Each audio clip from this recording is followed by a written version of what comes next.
불확실한 시장에 맞설 차별화된 투자 전략 4월 8일 머니쇼 플러스 시작합니다. 간밤 뉴욕 증시 관세 정책에 대한 가짜 뉴스 보도와 해명이 잇따르면서 3대 지수는 혼조로 마감했죠. 오늘 국내 증시도 양시장 상승으로 출발했는데요. 지금 장 마감 시간이 가까워질수록 코스피는 상승폭을 좀 축소하고 있습니다. 강보합권에서 흐름이 이어지고 있고 코스닥은 오히려 1% 상승세를 유지하고 있습니다. 네, 그렇습니다. 오늘도 외국인은 순매도를 하고 있는데요. 기관도 그에 동참하고 있습니다. 외국인이 시원하게 한번 사자를 보여주면 좋겠네요. 네. 자, 그리고 오늘 오전 1분기 잠정 실적을 발표한 삼성전자를 비롯해서 반도체 산업에 대해서 오늘 증시 토크에서 알아보겠습니다. 그리고 뉴욕 인사이트에서는 관세 폭탄에 무너진 뉴욕 증시, 그리고 간밤에는 S&P 500과 다우는 하락했고 나스닥은 반등에 성공했죠. 자, 언제 3대 지수 모두 힘찬 반등을 보여줄지 짚어보도록 하겠고요. 또한 머니주민 코너에서는 심상치 않은 움직임을 보이고 있는 달러 환율의 흐름과 주요 통화 움직임에 대해서 알아보겠습니다.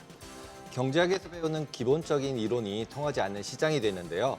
앞으로 어떤 흐름이 이어질지 지켜봐야 되겠습니다. 네, 지금 보고 계신 머니쇼는 SBS BJ과 유튜브에서 실시간 시청이 가능합니다. 더 많은 국내 주식 정보 받아보실 분들은 카카오톡 채널 머니랩 추가하시기 바랍니다. 자, 그럼 오늘 증시 토크 출연자 모시고 좀 자세한 이야기 나눠볼까요? 네, 인더스트리 애널리스트 이주환 박사 모셨습니다. 안녕하세요. 안녕하세요. 네. 일단 오늘 이제 오전에 삼성전자 실적, 1분기 잠정 실적 발표를 했는데 예상치를 웃돌았죠. 그 전까지 그 전날도 제가 이제 증권가에서 본 예상치를 봤을 때 5자가 거의 대부분이었던 것 같아요. 맞아요. 5조 대. 그래서 지난 4분기가 6조 원 중반대 좀 넘었었는데 그보다 1조 원 정도는 감소할 것으로 대부분 예상을 했었는데 그에 비하면 6조 6천억 원이면은 상당히 서프라이즈? 그렇죠. 예. 이 정도로 삼성전자 서프라이즈 쓰는 게 참 이전을 생각해보면 좀 네. 씁쓸하긴 하지만 어쨌든 그 전에 굉장히 부정적으로 생각했던 거에 비하면 1분기 실적이 나쁘지는 않았던 것 같습니다. 좀 화면에 보니까 분기별로 봤을 때는 그래도 뭐 예상치보단 좋았습니다만 그 막대 그래프 높이가 좀 낮아지는 거잖아요. 근데 어떻게 보면은 이제 반도체만 놓고 보면은 예.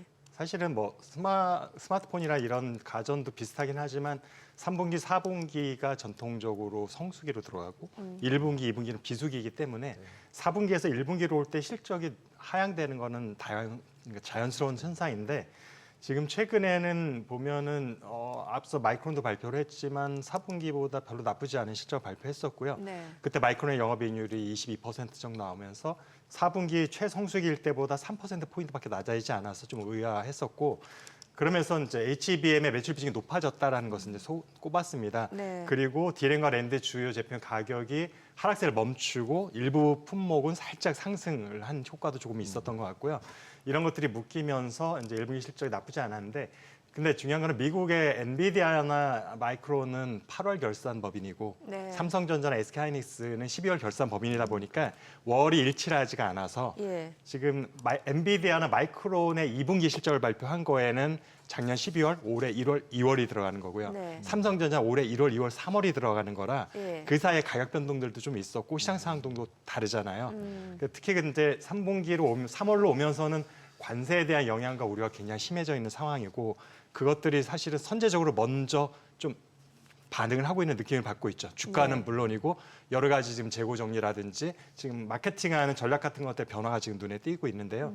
그런 면에 봤을 때 예상하기가 조금 어려운 점이 있긴 했었는데 그럼에도 불구하고 작년 4분기보다 전혀 이제 감소하지 않았던 것, 뭐 1,000억 정도 증가했던 것은 좋다고 생각이 되는데 근데 대부분 아직까지 이렇게 잠정 실적이다 보니까 이제 반도체가 그 중에서 어떻게 했느냐 사실 저희가 궁금한 점인데 그렇죠. 그거는 아직은 4월 말쯤 돼야지 본격적으로 이제 제대로 실적 발표를 할 텐데 지금 예상컨대는 올해 초에 1, 2월 달에 갤럭시 신제품이 나오면서 네. 그 효과가 있었잖아요. 컨벤션 효과도 없고 그게 이런 S25 것들 예요? S25가 되는 거죠. 그래서 그 제품에 대한 판매가 생각보다 선주문이 굉장히 많았다라고 네. 삼성전자 측에서도 얘기를 했었고 그리고 이제 하만의 실적도 조금씩 개선되기 시작했던 부분들. 그래서 가전, 하만, 그다음에 스마트폰 쪽에서의 실적이 더 좋아졌다고 생각하면 6조 6천억 원 중에서 거의 5조 원이나 그 이상을 반도체가 아닌 쪽에서 달성했다고 지금 판단을 하고 있습니다.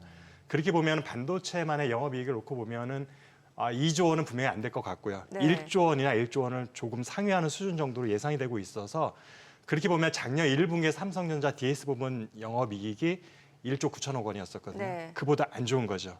그러네요. 근데 왜 그렇게 따져보면 그럴 수밖에 없는 게 반도체 가격이 바닥을 치고 조금 상승했다고는 하지만 작년 1분기랑 비교를 했을 때는 굉장히 많이 하락돼 있는 상태입니다. 그러니까 반도체 부분에서 딱히 HBM 효과를 누리지 못하는 한에는 네. 반도체 부분 실적이 좋을 수는 없는 상황이었다는 게 맞고요. 근데 아직까지는 삼성전자는 경쟁사 대비해서 HBM에서는 조금 뒤처져 있는 느낌을 우리가 계속 받고 있고 경쟁사라고 하면 SK 하이닉스와 예. 심지어는 마이크론까지도 마이크론. 지금 엔비디아의 납품을 공식적으로 하지 못하고 있는 네. 아마도 이제 저가 품에는 납품을 하고 있을 테지만 공식적으로 아직 콜 테스트를 못했다라는 것이 이제 전반적인 시장에서 반응이잖아요. 그래서 HBM 효과가 없는 상태에서는 메모리만 가지고 실적이 작년보다 좋기는 어렵다. 가격이 많이 하락해 있는 상태이기 때문에. 그래서 최근에 조금의 반등을 가지고 막 호황이니 막 이런 얘기를 하는 것들은 굉장히 너무 조금 앞서가는 것이 아닌가라고 생각합니다. 반도체 부분은 그렇다고 보시고 지금 사실은 스마트폰 같은 경우도 애플도 마찬가지예요. 처음에 딱 이제 언팩을 하면은 첫 몇 달이 사실은 실적 대부분을 좌우를 하거든요. 네. 그런데 지금 이제 그 효과는 컨벤션 효과는 3월, 4월 정도면 어느 정도 일단락이 될 것 같아서 2분기에 본격적 실적으로 들어가는 5월, 6월로 들어가면 효과가 이제 쭉 떨어지죠.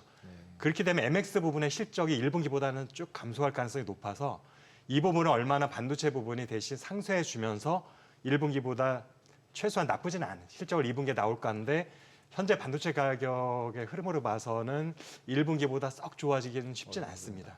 원래 작년만 해도 중국에서 이제 내수 부양한다고 하면서 이제 TV도 바꾸고 전화기도 바꾸고 하면서 좋아질 거다 이러면서 좀 많이 올렸었잖아요. 그리고 이제 관세 때문에 미리 또 수입하는 데들도 있을 수 있었잖아요. 애플에 대해서는 이제 그런 얘기들 하니까. 근데 최근에 들어 삼성전자 모바일 폰 실적 잘 나온 부분에 대해서는 그런 얘기를 안 하더라고요. 뉴스나 이런 데서. 그래서 그런 특별한 이유가 있을까요?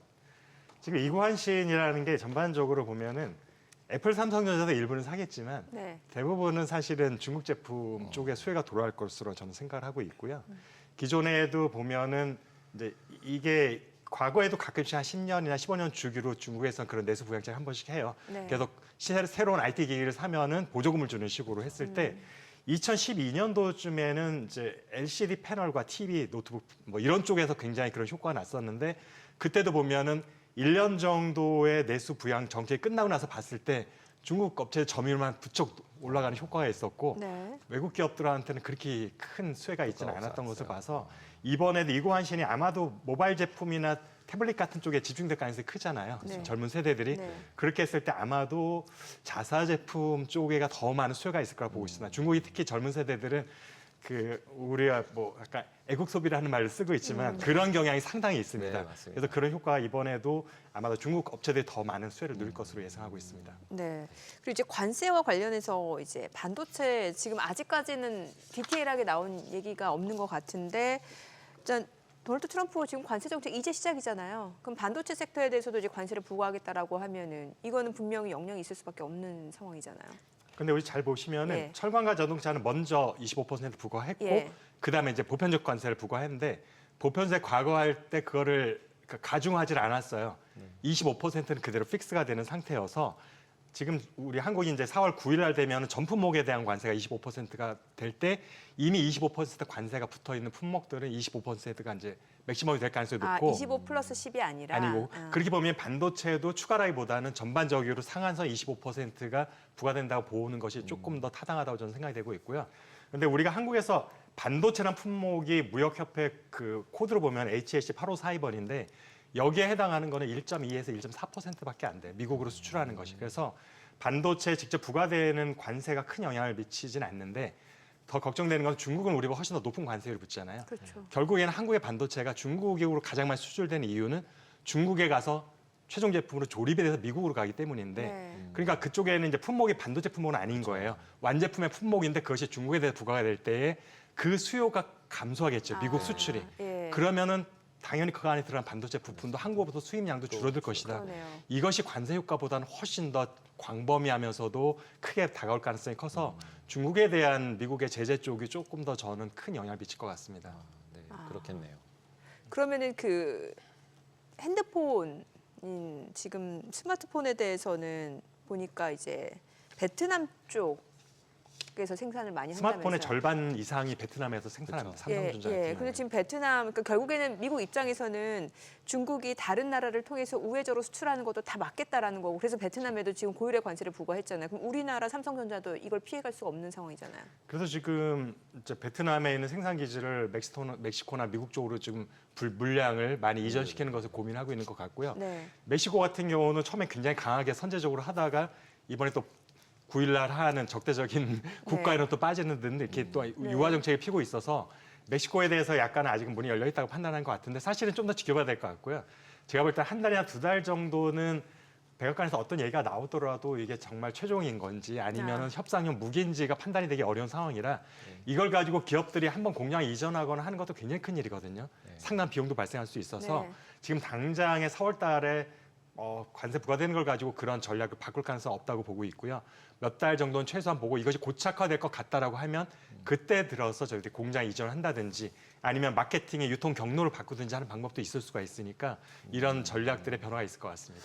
이재용 이제 회장이 이제 사직생 얘기를 하고 그다음에 이제 중국 가서 이제 또 시진핑 만나고 오고 실제로 트럼프를 만난 게 아니라 시진핑을 먼저 만난다는 것 때문에 기본적으로 미국으로 수출하는 양이 줄어들 것 같으니까 미리 중국으로 가서 이제 뭔가를 협의를 하고 온 게 아니냐. 그다음에 딱 만나고 와서는 또 이제 이재명 대표 만나고 막 이러니까 그걸 연결지어서 삼성전자에 되게 이제 주가에 어떤 영향을 미칠까. 중국 관련돼 있는 뭐가 있지 않았냐. 이런 얘기들 되게 많이 했는데 어떻게 보시나요? 지난번에 이제 중국에서 쇼가 열렸을 때 전략회의라고 해야 되나요? 네. 근데 그곳에 사실은 삼성전자 이재용 회장만 간 것이 아니라 미국의 웬만한 빅테크 기업들의 CEO들이 다 참석을 했어요. 그 얘기는 지금 사실은 미국으로부터 시작된 관세 정쟁과 무역 장벽이 최소한 임기 내내는 계속 리스크가 될 것이라고 판단하는 것 같고 그렇게 봤을 때 중국에서 미국으로 오는 물건들이 사실상 문제가 생길 가능성이 있잖아요. 그렇게 되면은 자사 제품을 최종 소비재를 중국으로 변환이 되면은 문제가 해결될 수 있는 거죠. 중국이 미국에 대해서 똑같은 관세를 할 수도 있지만 그거는 사실은 케이스 바이 케이스로 적용을 이제 바꿀 수가 있는 여지가 있다 보니까 그런 걸 염두에 두어서 사실은 중국에 가서 먼저 사전 작업을 한 것이라 저는 생각이 되고 있고 그다음에 미국과 중국에서 특히 반도체 같은 경우도 지금 계속 HBM도 이제 H20이라는 중저가 제품마저도 이제 그것도 이제 판매 못하게 하겠다라는 분위기가 조금씩 이제 보이고 있어서 아직 확정되지는 않았지만 이런 것들에 대한 우려가 있다 보니까 어쨌든 기업들을 만났을 때는 뭔가 우회 통로라든지 협업 같은 가능성을 타진했을 것 같고 지도부를 만났을 때에는 어쨌든 미국 전체에 대해 관세를 하더라도 특정 기업에 대해서는 면제를 해달라라는 사전에 어떤 그런 정치적인 정지 작업 이런 효과를 좀 노렸을 것 같습니다. 그러면 하이닉스는 이거랑 비교를 해보면 이제 AI에 좀 집중이 돼 있었잖아요. 근데 이제 지금 미국에서 이제 AI 관련돼 있는 주식들이 버블이다. 그리고 과잉 투자다. 이런 얘기가 나오는 상황에서 이렇게 주가가 빠지니까 이게 이제 AI랑 연동돼서 같이 더 임팩트가 커졌다. 이런 얘기들도 있는데 그럼 이제 하이닉스 주가에도 또 영향을 받는 거 아닐까요? 그런데 최근 2, 3 거래일의 나스닥 주가 흐름을 보면은 그러니까 정말 순수한 반도체 기업보다 애플과 같은 소비자 가전제 제품의 주가 하락이 더 컸거든요.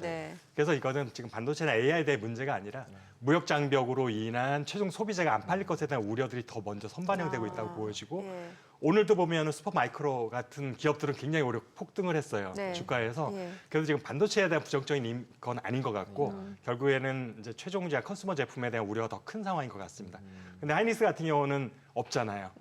반도체 기업이다 보니까 여기는 최종 제품이 없다 보니까 사실은 중국 쪽하고 현재 뭔가 할 수 있는 여지도 많지 않고 오히려 현재 시점에서는 엔비디아하고의 좀 더 확실한 관계를 하는 게 더 중요한데 문제는 대만은 우리보다 더 높은 34% 관세가 부과됐단 말이죠. 그래서 지금 이 문제를 엔비디아도 고민할 것이고 근데 제가 예상하는 거는 이 34% 관세를 엔비디아가 아무리 슈퍼울이라고 하지만 다 고객한테 전가하기엔 너무 높은 수준이어서 제 생각에는 10에서 20%는 충분히 가격 전가 가능할 것 같습니다. 그리고 나머지 부분을 이제 본인이 마진이 워낙 높은 상황이다 보니까 마진율 축소로 갈 텐데 그러면 분명히 엔비디아 입장에서 나 혼자 매를 맞을 수는 없으니 협력사들도 조금씩 축소해라 가격을 낮춰라는 압력이 올 거고요. 그렇게 보면 SK 하이닉스 같은 경우도 현재 납품 가격에서 조금 인하 압력을 받을 수는 있다는 것이 생각입니다. 기업별로 보면 이제 마진 압착이 심해질 수밖에 없으니까 이거를 다 나눠서 하자. 그러면 이제 SK 하이닉스 엔비디아 혼자 지지는 않겠죠 분명히. 아무리 왜냐하면 현재 어쨌든 모든 생태계에서 그게 있는 상황이잖아요. 네, 파워로만 네, 놓고 네, 보면은. 네. 그런데 결코 그 모든 손실을 혼자 볼 이유는 절대 없을 것 같습니다. 그럼 삼성전자, SK하이닉스 그 두 기업만 놓고 봤을 때는 관세 영향을 더 많이 받는 거는 삼성전자일 수 있고 삼성전자죠. SK하이닉스는 어쨌건 지금 엔비디아 직접적인 밸류체인 기업이다 보니까 약간 마진율이 좀 줄어들 수는 있어도 관세 영향은 상대적으로 덜할 수도 있다. 최종 제품의 관세를 보더라도 예. 중국으로 가서 제품으로 가는 경우는 제일 관세율이 지금 이중으로 들어와서 60% 이렇게 되는데 그렇죠. 예. 대만은 34% 절반 정도다 보니까 예. HBM 같은 경우는 대만으로 갔다 미국으로 가니까 대만의 관세, 대만 쪽 관세인데 삼성전자 같은 경우는 완제품 같은 경우는 중국으로 갔다 미국으로 가는 경우니까 관세가 훨씬 높은 거죠. 그러다 보니까 향후에 이제 관세 영향을 받더라도 실적에 삼성전자가 좀 더 취약한 구조인 건 맞습니다. 그러면 하이닉스가 더 좋은 거네요. 반도체만을 보면. 최근에 그 엔비디아 주가 하락폭보다 하이닉스 주가 하락폭이 훨씬 적어요. 따져보시면 예. 예. 그리고 오늘도 그것도 지금 좀 생각해 보면 우리가 어느 정도 시장 예측할 수 있지 않을까? 보통 우리나라 이제 미국장 투자하시는 분들이 쏙3라고 반도체 ETF들을 너무 많이 투자하시잖아요. 예. 그 이제 삼성이나 이제 뭐 하이닉스도 물론 포커스가 돼 있지만 워낙 많은 분들이 그걸로 이제 투자를 하고 계시니까 그런 부분들은 이제 반도체 저점이냐 아니냐 이런 이제 생각이 막 사고 싶은 상황이 들 거 아니에요. 지금 너무 많이 빠졌으니까. 가격만 놓고 보면 분명히 저라도 네. 약간 유혹을 느낄 만한 시점이긴 한데 그죠.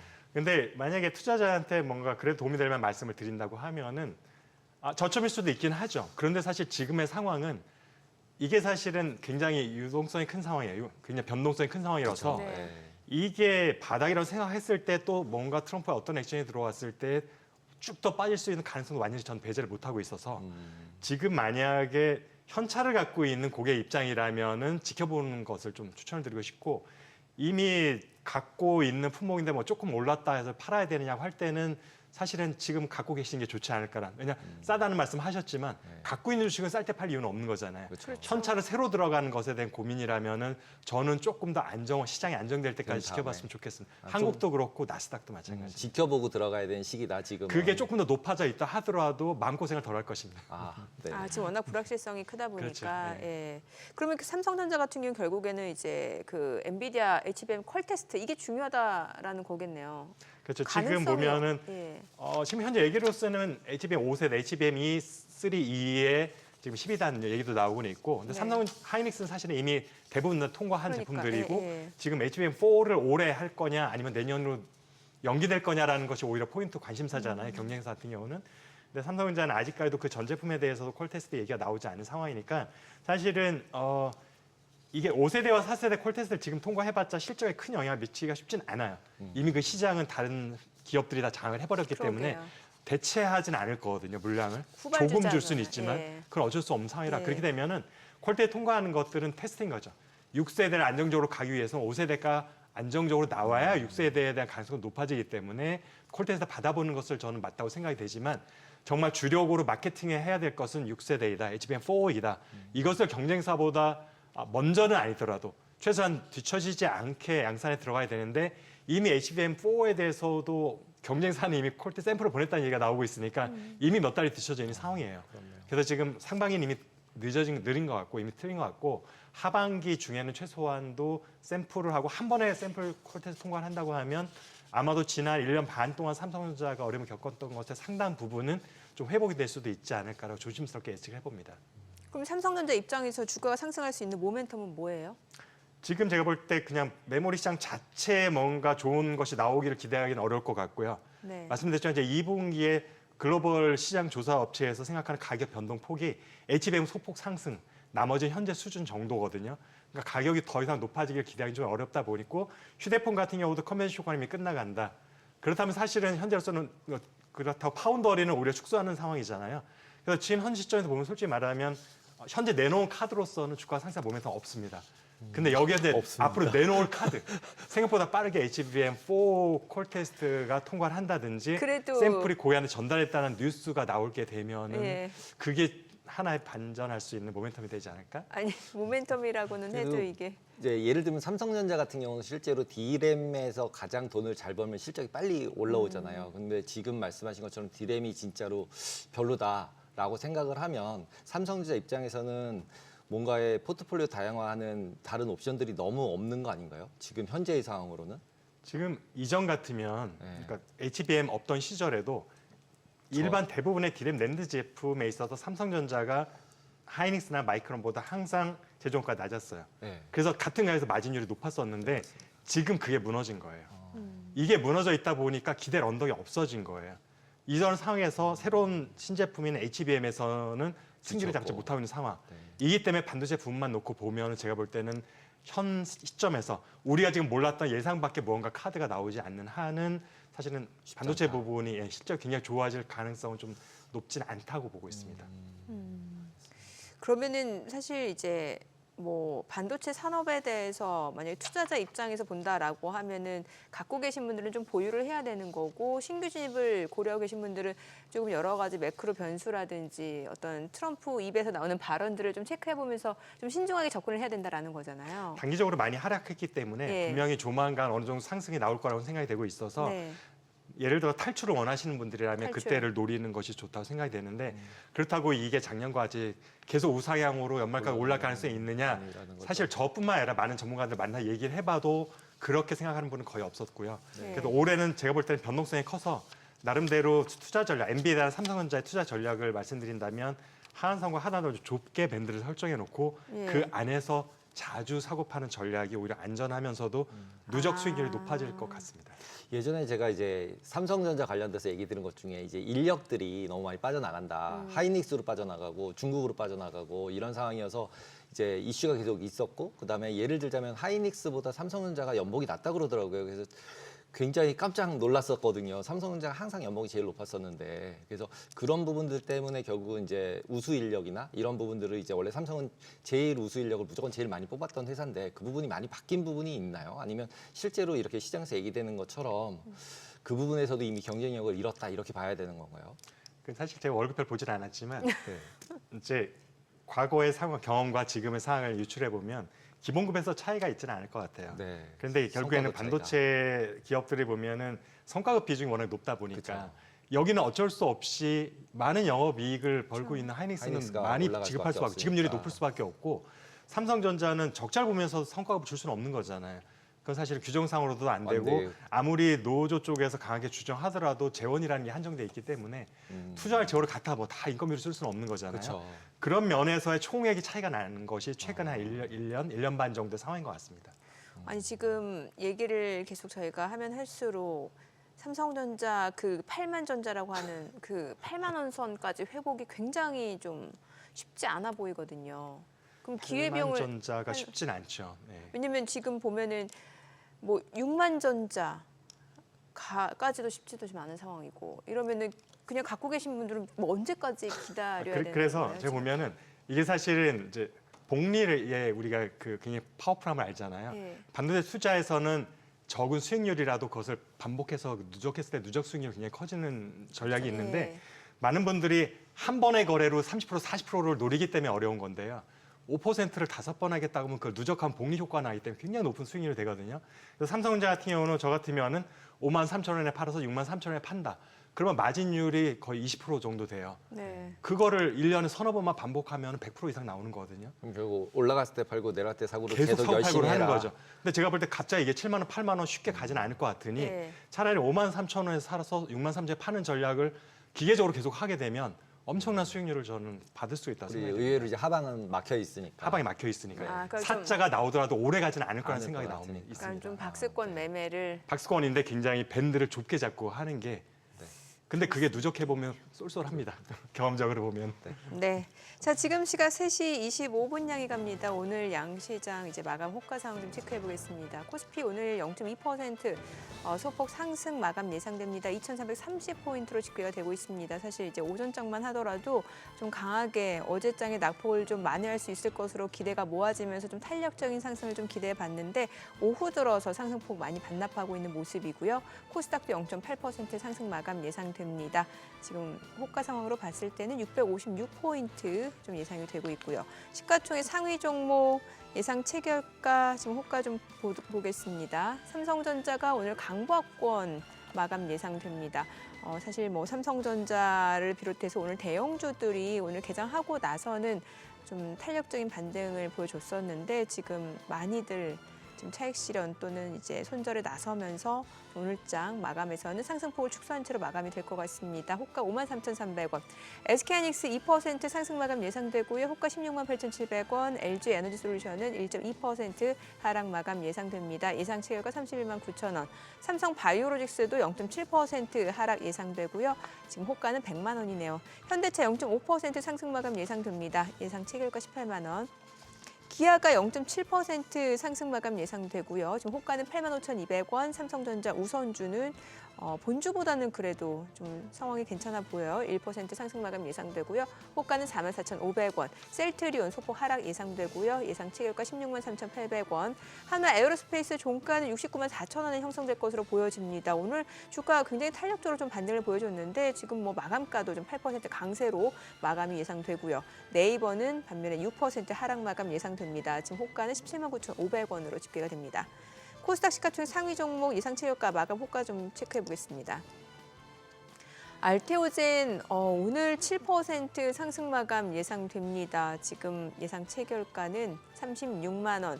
에코프로비엠도 2.7% 지금 상승 마감 예상되고요. 지금 호가 95,100원. HLB도 1% 상승 예상됩니다. 오늘 마감 종가는 56,000 원에 형성될 걸로 예상되고요. 에코프로가 0.5% 하락 마감 예상됩니다. 호가는 49,400원. 레인보 로보틱스가 3% 하락 예상되고요. 예상가 24만 8,500원으로 나타나고 있습니다. 휴젤은 0.7% 상승 예상됩니다. 종가 32만 5,500원에 형성될 것으로 예상되고요. 삼천당제약은 6% 하락이 예상됩니다. 예상가 16만 6,800원. 클래시스 1% 하락 예상되고요. 리가캠바이오 5% 상승 마감 예상됩니다. 지금 호가는 9만 4,500원. 꼬롱티슈진 강박권 예상됩니다.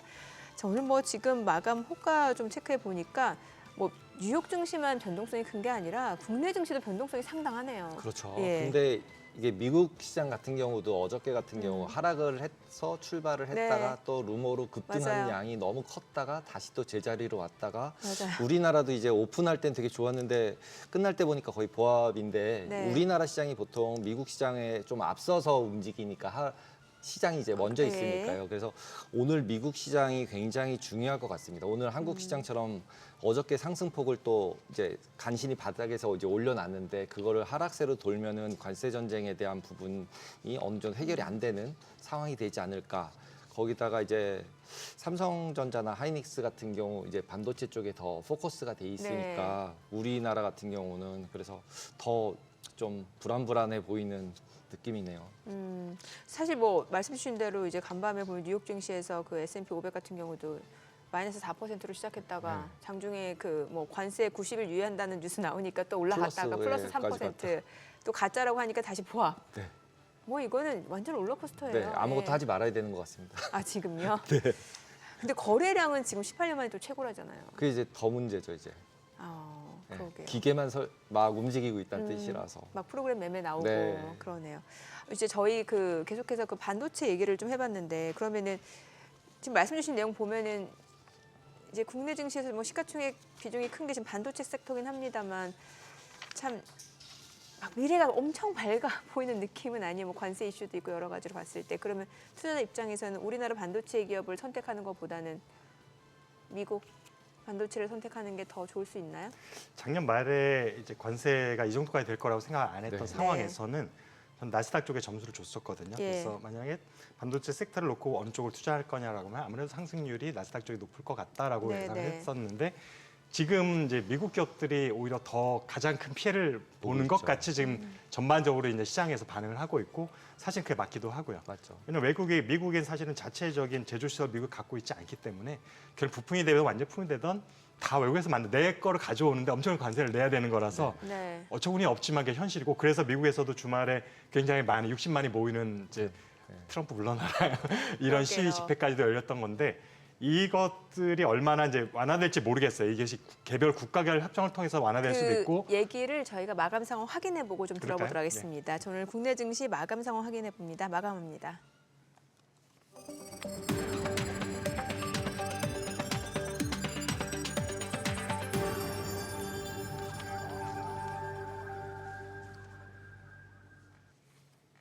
네, 4월 8일 화요일 국내 증시 마감했습니다.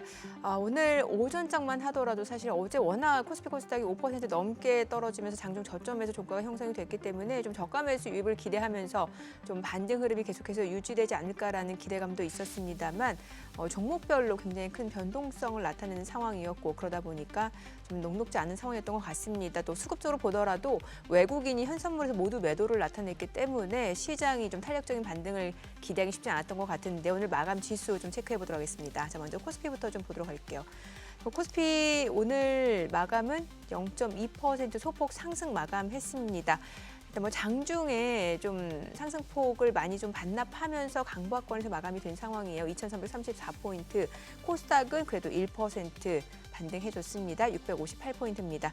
시가총액 상위 종목 마감가 확인해 보겠습니다. 삼성전자 0.7% 상승, 0.5% 상승 마감했습니다. 53,500원, SK하이닉스 2.8% 올랐죠. 169,500원. LG 에너지솔루션은 1.5% 떨어졌습니다. 31만 8천 원이고 삼성바이오로직스 0.4% 하락했네요. 100만 4천 원. 현대차는 지금 강보합권으로 마감이 됐습니다. 17만 9,200원. 기아 약보합으로 마감이 됐습니다. 기아는 8만 4,300원, 0.3% 하락했네요. 삼성전자 우선주가 1% 올랐습니다. 4만 4,600원, 셀트리온 0.7% 떨어졌고요. 하나 에어로스페이스는 그래도 장중에 상승폭을 계속해서 유지한 채로 마감이 됐습니다. 8% 강세로 마감했고요.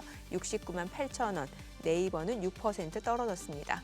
코스닥 마감가, 시가총액 상위 종목 마감가 보겠습니다.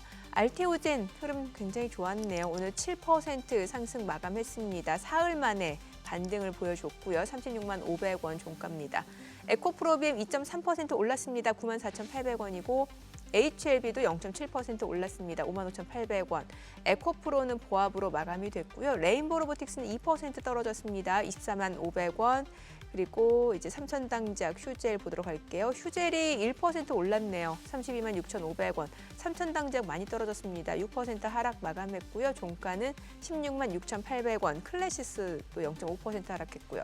리가캠바이오는 5.8% 상승 마감했습니다. 9만 4,700원 역시 사흘 만에 좀 반등을 보여주는 상황이고요. 코롱 티슈진 올랐습니다. 종가 41,400원. 자, 수급 상황 좀 체크해 보겠습니다. 어제 이어서 개인 투자자는 오늘도 저가 매수에 나서는 모습이었던 것 같습니다. 유가증권 시장에서 6천억 원 넘게 순매수를 보여줬고요. 반면에 외국인 6,422억 원 매도 우위, 기관도 898억 원 순매도를 나타냈고요. 코스닥에서는 기관 투자자 홀로 순매수를 보여줬습니다. 1,528억 원 순매수, 개인과 외국인은 각각 744억 원, 733억 원 매도 우위였고요.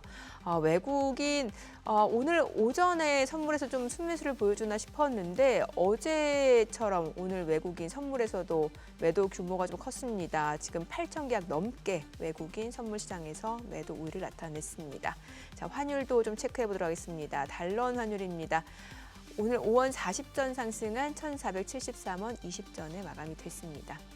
지금 보면은 달러 인덱스도 사실 올라간 상황이다 보니까 지금 달러 환율 올라갔는데 상대적으로 원화 가치가 좀 많이 약한 것 같아요. 일단은 우리나라 주식을 팔고 있으니까요. 네. 주식을 팔고 있는 와중에서 뭐 채권 매수가 있는 것도 아니니까 결국은 그 부분에 대해서 원화 약세 부분이 계속 유지가 되고 있는 게 아닌가라는 생각이 듭니다. 아니 외국인 오늘 오전에는 그래도 좀 사주나 싶었는데 오늘 이렇게 선물해서 계속 팔아 째껴요. 그러니까 선물해서 계속 파니까 또 이제 저평가되고 그럼 네. 또 프로그램 매도 나오고 그러다 보니까 기관이 또 매도에 동참하고 이런 그러게요. 것 같습니다. 보셨잖아요, 마감 상황.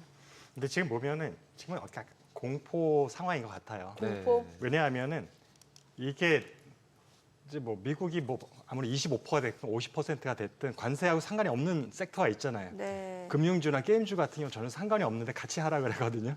이런 걸 보면은 이게 무슨 기업의 실적에 대한 우려 때문이라기보다는 전반적으로 지금 투심이 지금 냉각돼 있는 상황이고 아마 미국도 비슷한 상황인 것 같습니다. 이렇게 예. 며칠을 연달아서 폭락을 한다라는 것은 단순히 기업 실적에 대한 우려라고 보기에는 하락폭이 너무 크거든요. 그다음에 지금 한국의 입장에서 보면 환율 변동도 지금 너무 크잖아요. 지난 맞아요. 예. 일주일 사이에 그 변동이 막 하루에도 몇십 원씩 왔다 갔다 하니까 네. 이런 변동폭이 크고 하면 전반적으로 경제가 지금 불확실성이 커져 있는 상태. 심지어는 금값도 지금 또 네. 유동을 치고 있는 상황. 아니 금값은 또 뭐 마진콜 얘기까지 나오는 거잖아요. 그러니까 뭔가 그래도 안전자산은 쏠려야 되잖아요. 네. 증시에서 이렇게 하락이 되면은. 네. 근데 금마저도 빼고 있다는 얘기는 지금 모든 것에 대해서 사람들이 지금 코인도 마찬가지고요. 지금 모든 자산에 대한 불확실성이 커져서 어떤 것도 믿을 수 없는 상황. 그래서 현금을 일단 갖고 있겠다라는 심리가 큰 것 같고요. 네. 특히 옛날 보면은 미국이라든지 유럽에 주요 금융기관들은 한두 차례 홍역을 했었잖아요. 네네. 과도한 레버리지를 이용한 투자를 했다가 그러다 보니까 이런 상황에서 자칫 묶여버리면은 본인들이 본체가 문제가 생길 수도 있다 보니까 어떻게 현금 확보를 하려고 하는 시점이기도 하고요. 근데 한국 같은 경우는 지금 사실 울며 겨자 먹기로 사실은 안전핀 역할을 해주고 있어서 매수를 해주고 있는 거지 사실 해외 투자자 같은 경우는 그럴 이유는 없다 보니까 사실은 외국 투자자들이 나스닥도 그런데 한국 증시에 사실은 뭐 매수세로 할 이유는 없다고 보여지고 있고요. 그래서 제가 볼 때 아까 말씀드린 것처럼 우리 얘기했던 것처럼 당분간은 일단 소나기 강하게 올 때는 좀 피해가는 것들 잠깐 그 전략이 가장 안전할 것 같고 그 후에도 방향성이 주식이 올해 가장 우리한테 좋은 섹터가 될 것인지 아니면 뭔가 다른 원자재나 뭐 코인이나 무슨 부동산이 섹터가 될 것인지는 확인될 때까지는 네. 사실은 우리들은 좀 더 보수적으로 투자를 하는 게 좋지 않을까 이런 생각도 해봅니다. 네. 특히 이제 바로 이런 사태가 일어나기 직전까지만 해도 저희가 계속 포커스했던 게 AI였잖아요. 그래서 그러게요. AI 관련해서 막 미중 패권 전쟁이다. 그래서 물건을 안 주고 주고 받고 이랬던 미중 전쟁에서 이제 관세도 또 미중 관세 전쟁으로 딱 바뀌었잖아요. 이렇게 돼버린 상황 하에서는 결국은 이제 우리나라 기업들도 결국은 IT 관련해서 집중이 돼 있고 특히 수출 부분에 있어서는 그런 상황에서 결국 관세 전쟁 이후에도 AI와 관세와 이게 다 미중 이렇게 딱 세 가지가 연결이 된다고 봤을 때 거기다 지금 중국 같은 경우 딥시크가 나온 다음에 이런 상황까지 같이 겹쳐진 거잖아요. 그럼 이제 우리나라 삼성전자나 하이닉스나 이런 이제 IT 핵심 기업들은 어디에다가 포커스를 맞추고 있는 거를 좀 저희가 찾아봐서 종목을 골라야 되지 않을까 막 이런 생각이 드는데 반도체냐 뭐 AI냐 뭐 이런 부분에서 어느 부분이 제일 딱 좋아 보이시나요? 상대적으로. 지금 AI 같은 경우도 지금 시장 전망이 많이 엇갈리고 있는 상황이라서 그죠. 전문가 사이에서도 그래서 뭐 올해까지 좋다는 것은 대부분 다 컨센서스가 있어요. 근데 내년에도 과연 높은 성장률이 가능할 거냐라는 부분에서 많이 갈리거든요. 그러다 보니까 AI에 대해서도 우리가 좀 무조건 공격적으로 하기는 조금 어려운 상황이고 반도체는 제가 연초부터 늘상 말씀드렸지만 올해 하반기에 들어가면 사이클 흐름으로 보면은 업살이 끝나고 다음 사이클로 들어가기 시작을 하는 거예요. 하반기에서.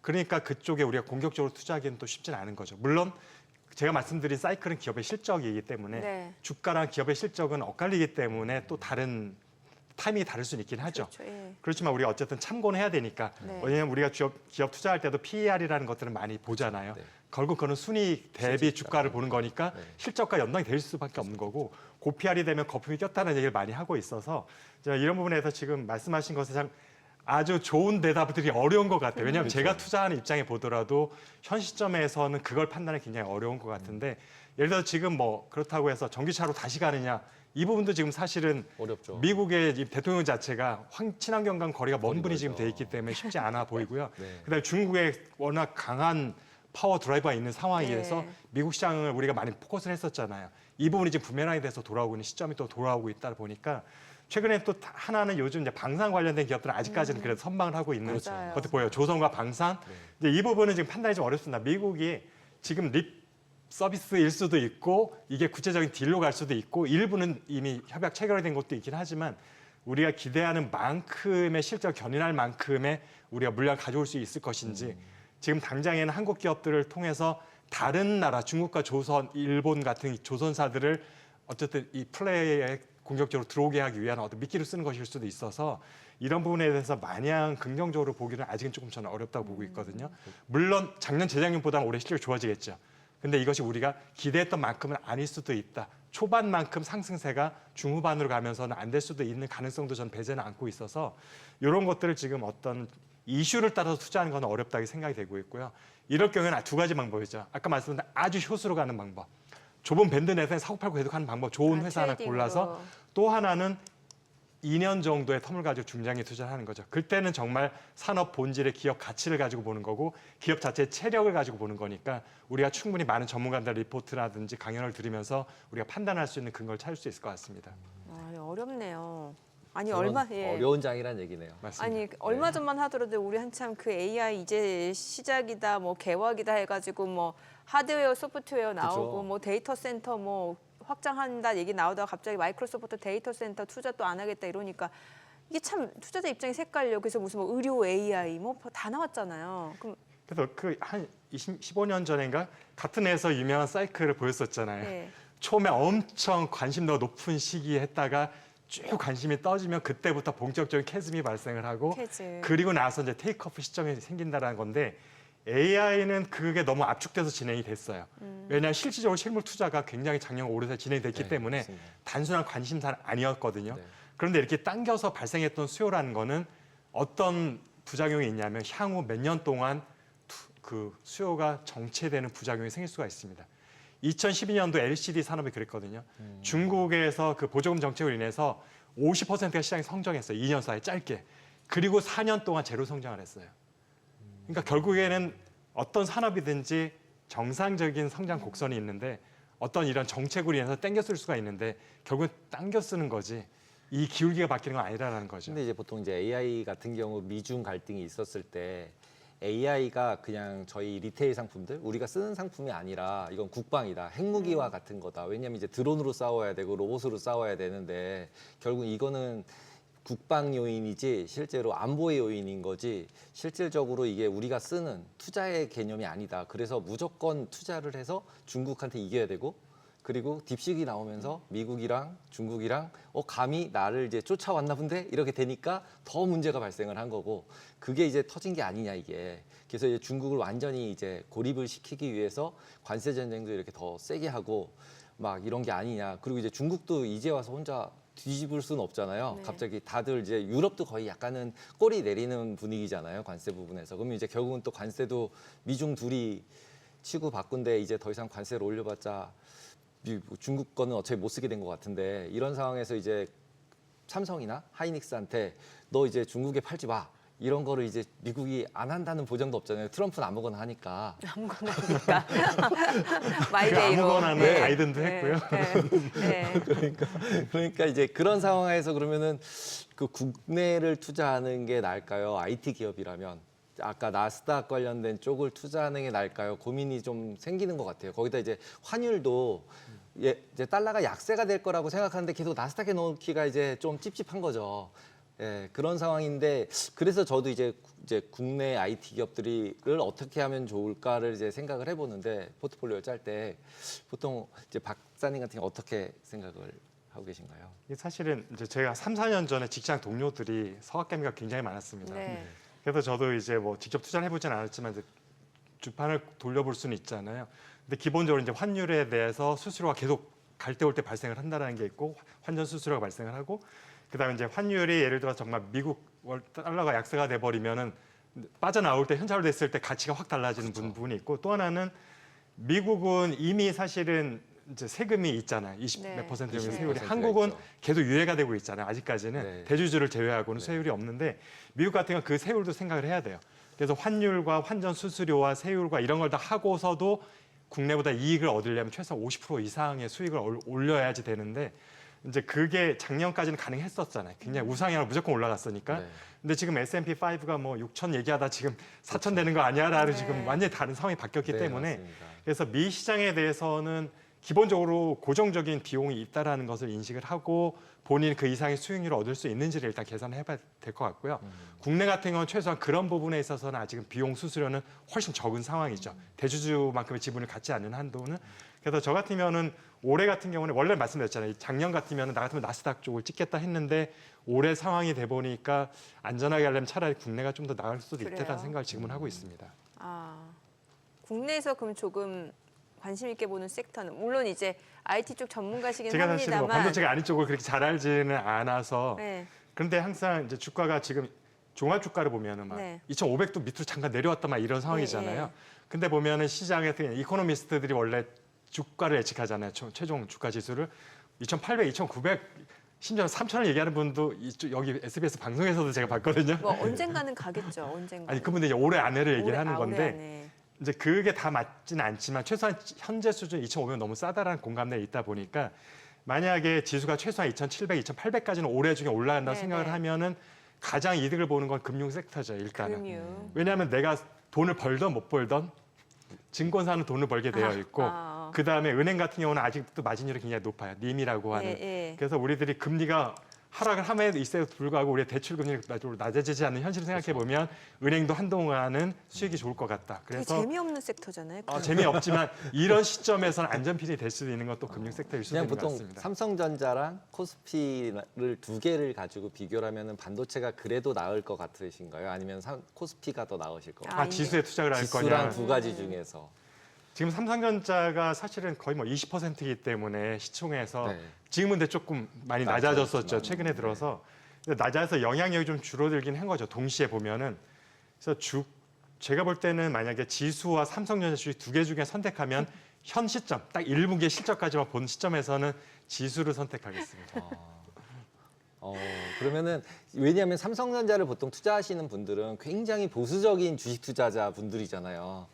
의도치 않은 장기 투자죠. 그 처음에는 그랬지만 보통 이제 삼성전자를 샀다는 것 자체가 업사이드를 크게 본 건 아니거든요. 근데 그렇긴 한데. 그렇기 때문에 이제 인덱스를 사거나 삼성전자 사는 분들이 저는 주식 투자자 중에는 가장 보수적인 투자자라고 생각을 하는데 그러면 이제 그런 보수적인 투자자분들이 어떤 분들은 삼성전자, 어떤 분들은 이제 코덱스 이런 거 가지고 지수를 가지고 있을 텐데 제가 근데 왜 이렇게 말씀드리냐면은 과거에 비해서 올해 지수와 삼성전자 주가의 동조율이 좀 낮아질 거라고 생각해서 그런 거고요.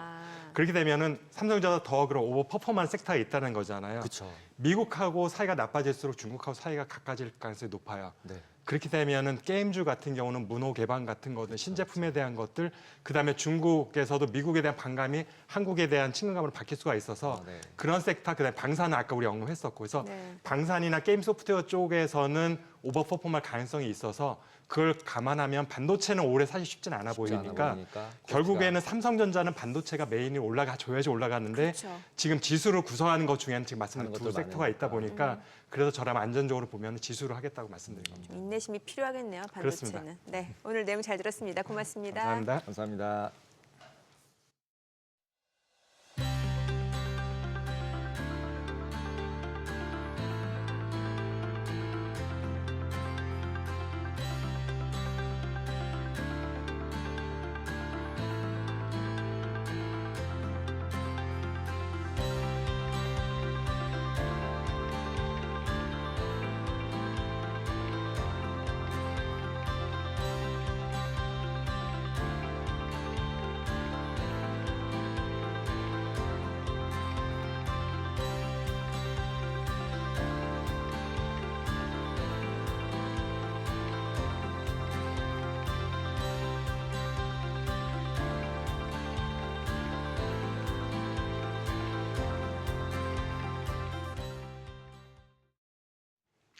애프터마켓 시황입니다. 어제는 계좌 확인하기를 포기하신 분들도 더러 계셨을 것 같습니다. 도널드 트럼프 미국 대통령이 상호 관세 강행을 고수하자 글로벌 경기 침체 우려가 커지면서 아시아 증시 최악의 블랙 먼데이를 보냈는데요. 특히 반도체 등 주도주 업종을 중심으로 외국인 자금이 이탈됐습니다. 한국거래소의 유가증권 시장은 5.57% 하락하면서 2,400선이 장중에 무너졌었고요. 대체거래소의 정규마켓도 5%대 하락했고 애프터마켓에서도 비슷한 하락률을 기록했습니다. 오늘 정규장에서는 초반 상승세를 많이 반납하긴 했지만 그래도 저가 매수세가 유입되면서 빨간불을 지켜내긴 했는데요. 외국인들의 이탈은 여전합니다. 한편 최근 시장이 혼란한 틈을 타 테마주들의 급등세가 눈에 띕니다. 어제 회전율 상위 종목 20개 종목 중에 11개가 정치 테마주였습니다. 안철수 국민의힘 의원 관련주인 써니전자, 또 홍준표 대구광역시장 관련주인 한국선제 등 장 시작과 함께 줄줄이 신고가를 경신하기도 했습니다. 6월 3일 조기 대선을 앞두고 정치권 잠룡들의 대선 출마 선언이 잇따르고 있는데요. 참고로 오늘은 김문수 고용노동부 장관이 대선에 출마한다는 소식에 관련주들이 급등하기도 했습니다. 대체거래소에서도 거래대금 상위 종목들 중 정치 테마주들이 덜어 눈에 띕니다. 하지만 정치 테마주는 기업의 밸류에이션이나 실적과 관계없이 단순히 이슈의 급등락을 반복하는 경향이 있죠. 특히 지금처럼 시장 변동성이 극대화된 상황에서 낙폭이 더욱더 확대될 위험이 있습니다. 시장과 금융당국은 테마주 투자에 대해 투자자들의 주의를 요하고 있는데요. 방금 전 출발한 애프터마켓 상황은 어떤지 살펴보도록 하겠습니다. 네, 먼저 코스피 상장사 먼저 살펴보도록 하겠습니다. 거래 대금 순이 아니라 시총 상위 종목들 위주로 살펴보고 있다는 점 먼저 말씀을 드리고요. 삼성전자 역시나 정규마켓과 동일하게 0.94% 상승세 유지하고 있습니다.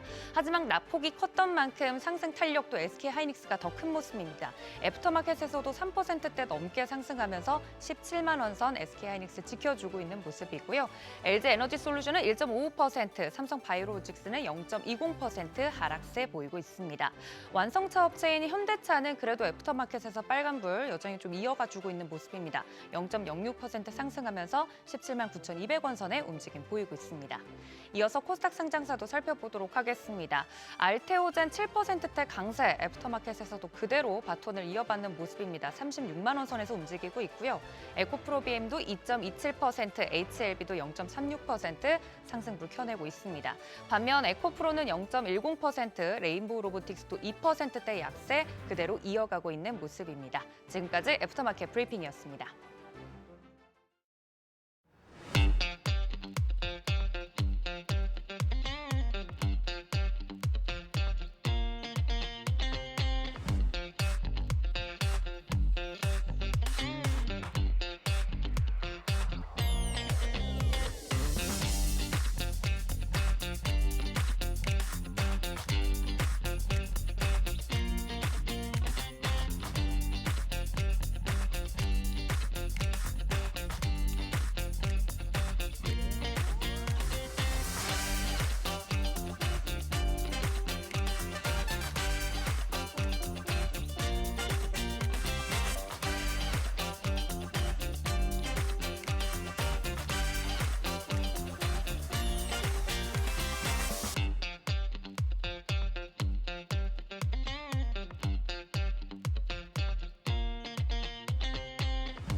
네, 한밤중에 이제 미국 트럼프 대통령이 상호 관세를 90일 동안 유예할 것이다라는 뉴스가 나왔는데 가짜 뉴스로 밝혀졌고, 뭐 이 뉴스 때문에 시장이 많이 영향을 받았고 역대급 롤러코스터. 근데 또 보니까 뭐 중국도 끝까지 싸우겠대요.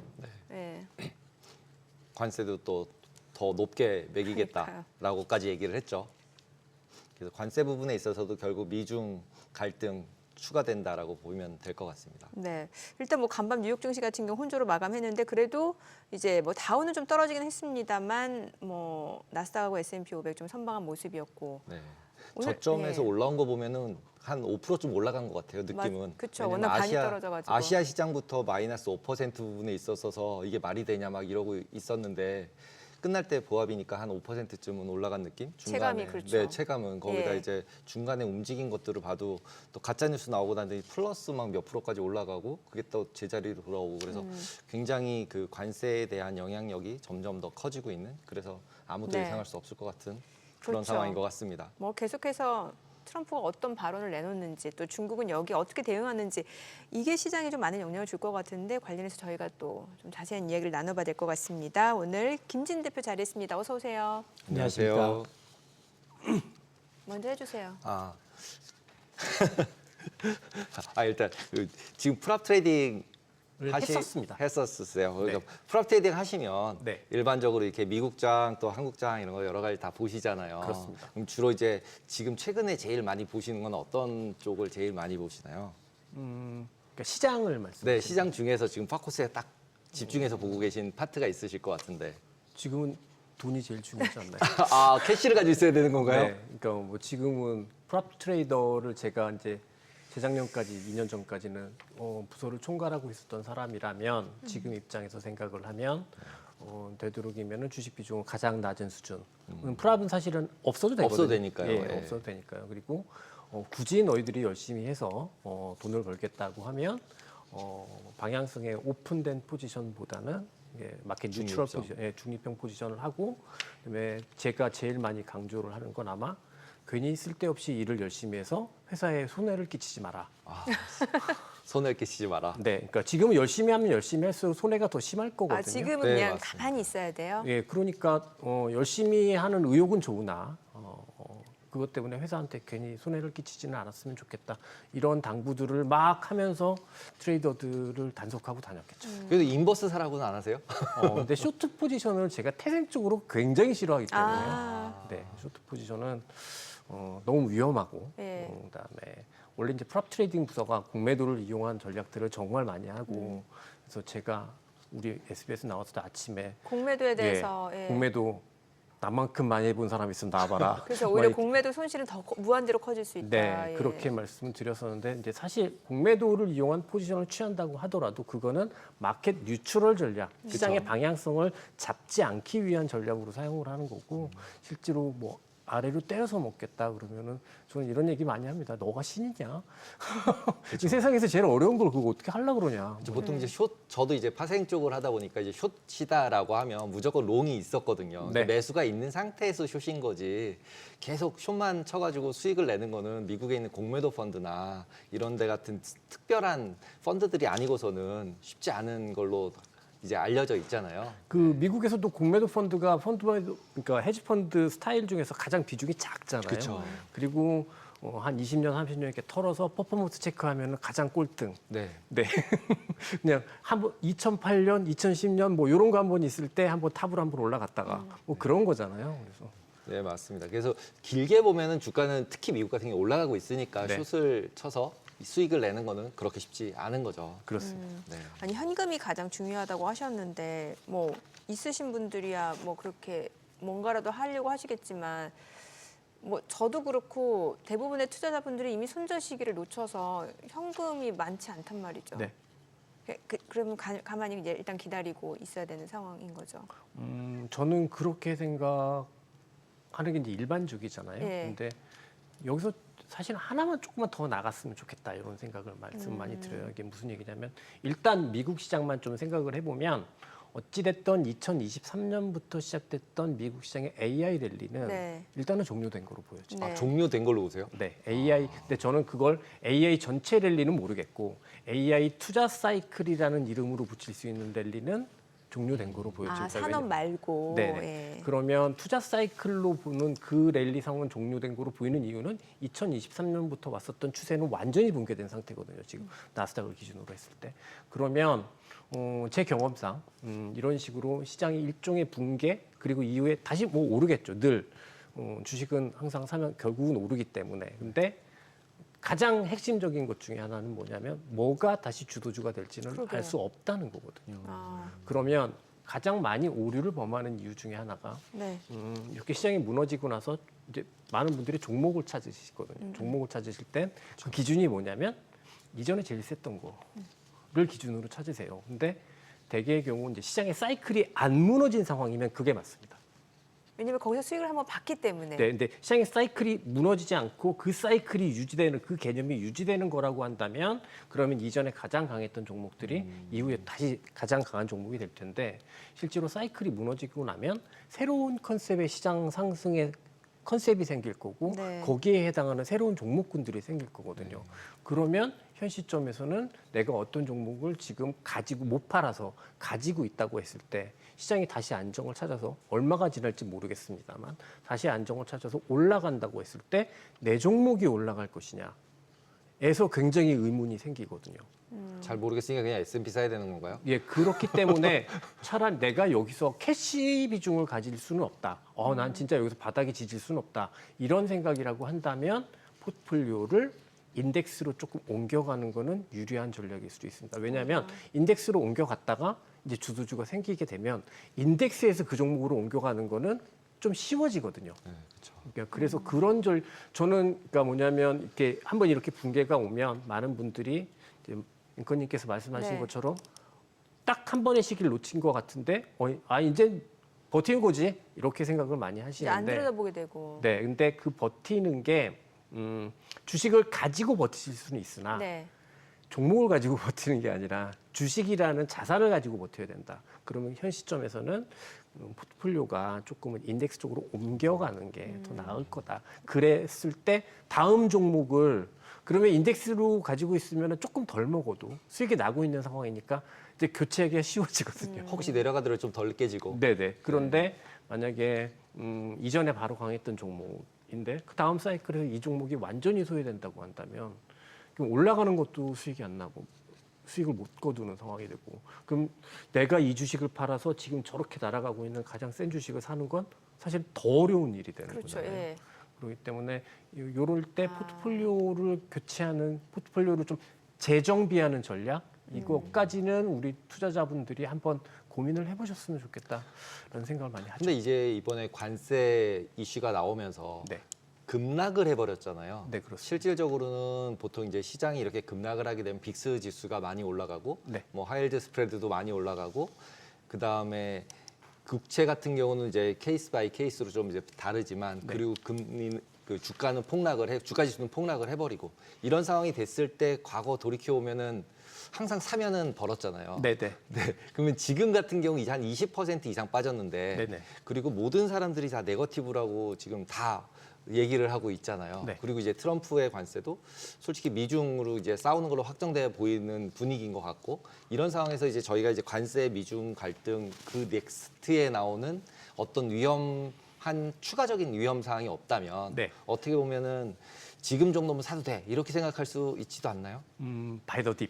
네, 바이 더 딥인 거죠. 예. 그러니까 추가로 뭐가 더 나쁘게 나올 게 있어라고 하면은 이제 더 기다리고 시간을 이제 뭐 벌어야 되는데, 지금 어떻게 보면 이제 유럽도 대충 오늘 내일 분위기로 저는 싸울 줄 알았는데 안 싸우는 것 같더라고요. 그러니까 이제 중국이랑은 이제 계속 싸울 것 같고, 네. 그러면은 이 상황에서 다음에 나올 만한 악재가 트럼프가 계속 뭘 할 수 있을까?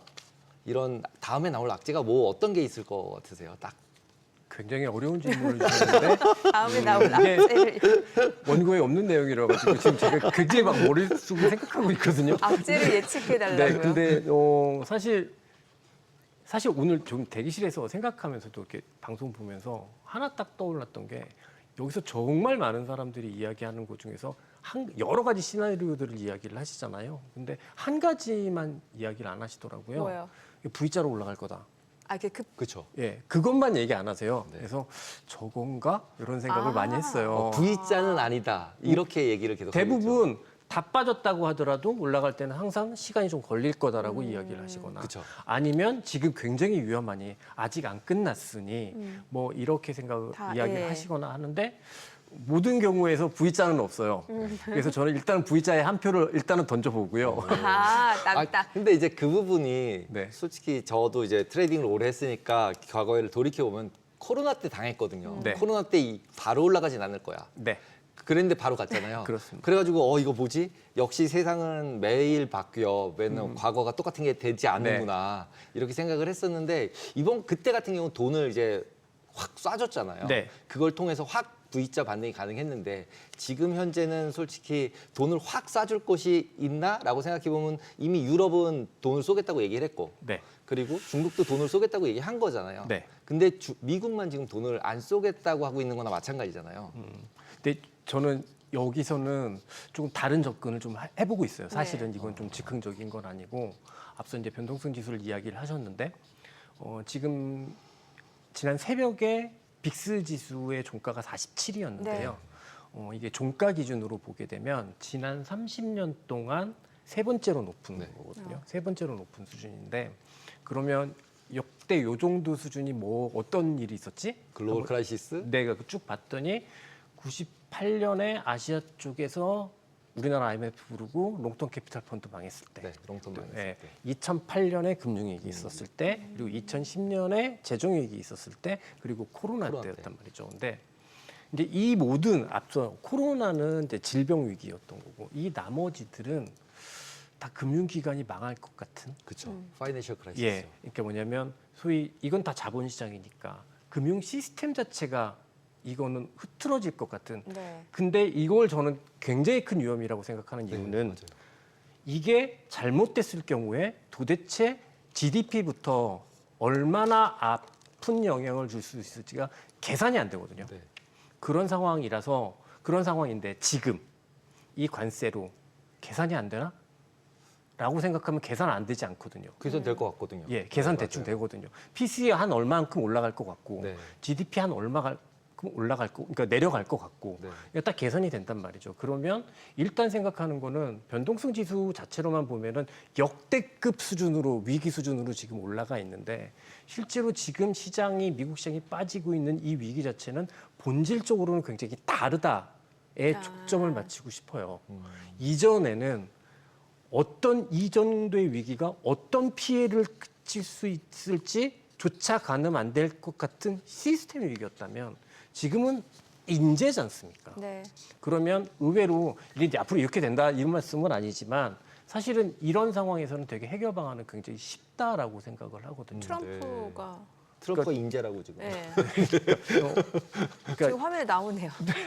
그런 생각이 있기 때문에 저는 이게 제가 절묘하게 지금 논리를 맞춰가고 있는 것 같기도 한데 V자형도 불가능하지 않다라는 생각을 하는 거죠. 다만 조금 걱정되는 포인트는 이게 트럼프 대통령이 국가를 경영하는 거하고 기업을 경영하는 게 분명히 다를 텐데 이 양반이 1990년대 파산을 한 번 한 적이 있었잖아요. 네. 대규모 파산을 했는데 그때 오히려 레버리지를 쓰면서 버티면 채권자들이랑 네, 버티면서 오히려 더 부자가 됐거든요. 맞아요. 네, 맞습니다. 근데 이 사람이 지금 그때 자기가 그런 걸 경험을 해서 그 기억을 지금 현재 상황에 빗대려고 하는 건 아닐까?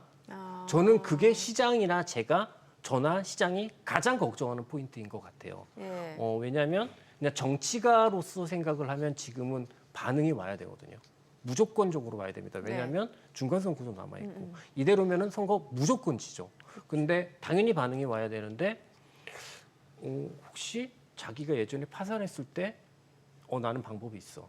이렇게 버틸 수 있어. 버텨서 난 해냈어. 이 경험을 국가의 경영으로 국가의 행정에다가 그대로 옮기려고 하는 게 아닐까라는 게 저는 유일한 좀 리스크라고 생각을 하고. 그러니까 이제 그때 같은 경우 트럼프는 이제 금융기관장들을 모아놓고 네. 내가 안 갚는 거에 대해서 네.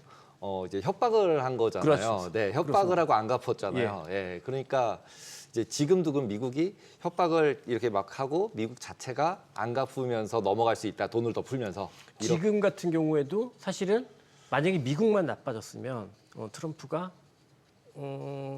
빠르게 어떻게 조치를 취했을 텐데 딱 지난 금요일부터는 글로벌하게 주저앉았죠. 맞아. 예, 예.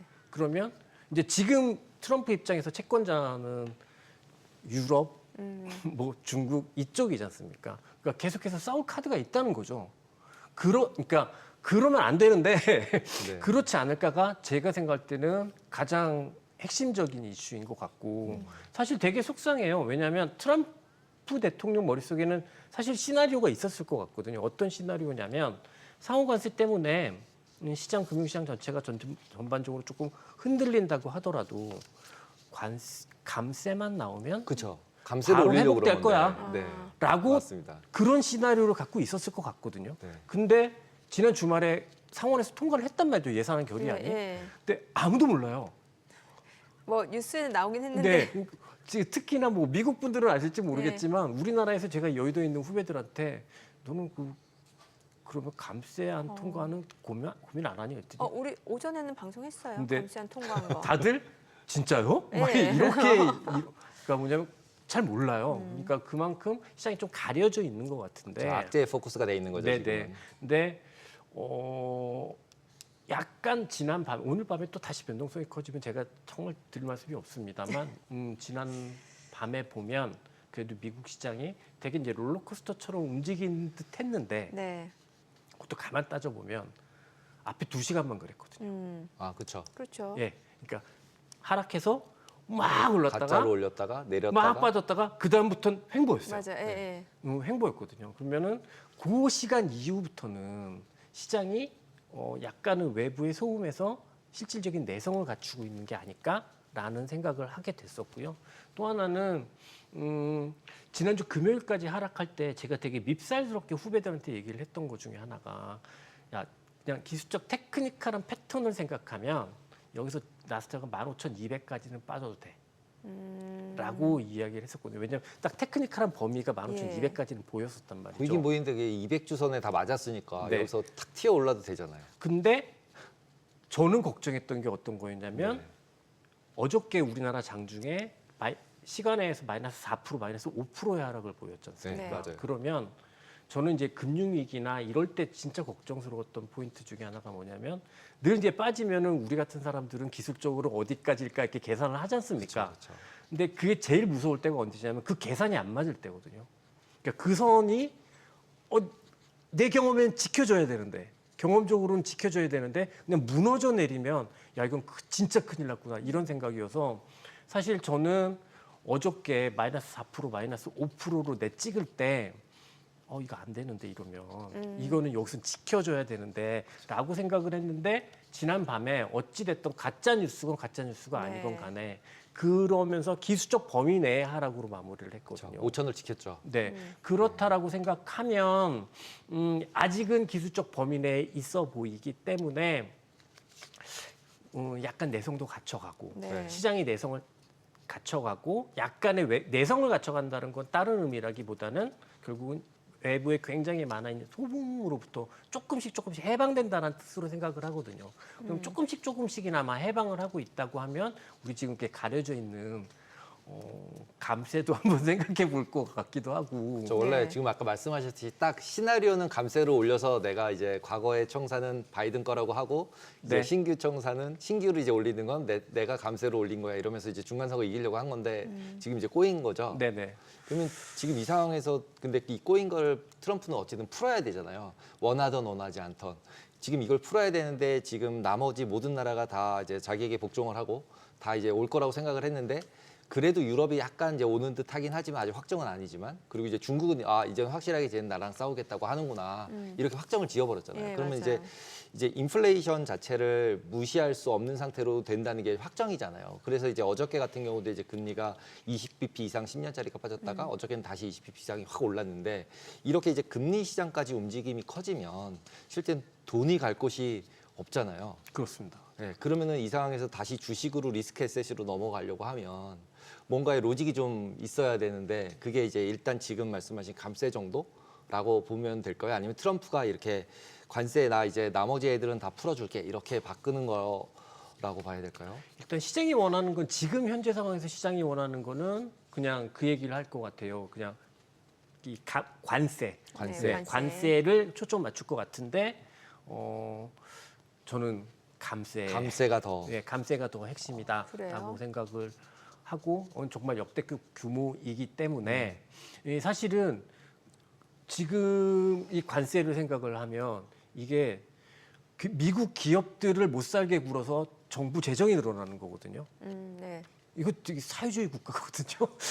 근데 이제 인플레잖아요. 네, 그래서 이거를 다시 정부에, 그러니까 다시 민간에 줘야 한다고 생각을 해요. 근데 줘야 하는 부분이 저는 그게 감세인 감세라고 거죠. 생각을 하는 거고 그 카드마저 없으면 지금은 사실 이 상호 관세 테립을 가지고 뭔가를 그러니까 이게 트럼프 대통령이 내가 정말 큰 꿈을 안고 전 세계 질서를 재편하겠어 이런 생각이시라면 제가 정말 드릴 말씀은 없습니다만 지금 입장에서는 감세를 제외하면 특별한 카드는 없어 보인다. 감세가 제일 커 보인다. 네. 그래요? 그리고 이제 이전에 이제 금리나 최근 금요일서부터 금도 갑자기 급락을 했고 그러면서 이제 헤지 펀드들 청산 얘기가 나오고 있잖아요. 상관관계 높아지면 이제 청산 나가니까 그러면 이제 그런 상황으로 이제 채권 같은 경우도 오히려 커버한 게 아니냐 뭐 이런 얘기까지 막 나오고 있는데 그 부분은 어떻게 생각을 하시나요? 저는 그냥 이렇게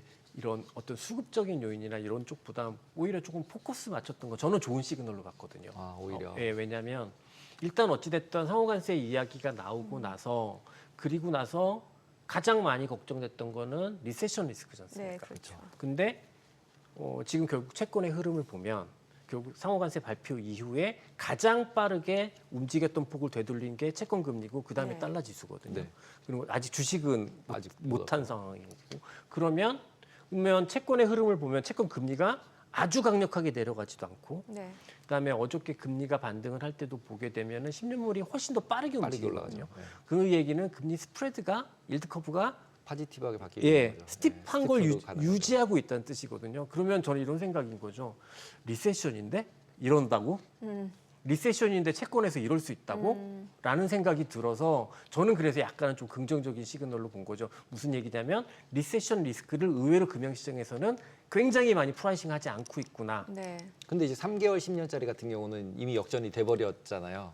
그렇죠. 3개월 10년짜리는 역전이 된 건데 그러면서 그거- 이제 3개월 10년짜리가 역전해서 돌아갈 때 맨날 침체더라. 네. 근데 그럴 수밖에 없는 게 맨날 금리 인하하니까. 그렇죠. 근데 저는 그래서 3개월 10년 스프레드를 가지고 침체냐 아니냐는 너무 후행적인 거예요. 아, 그렇죠.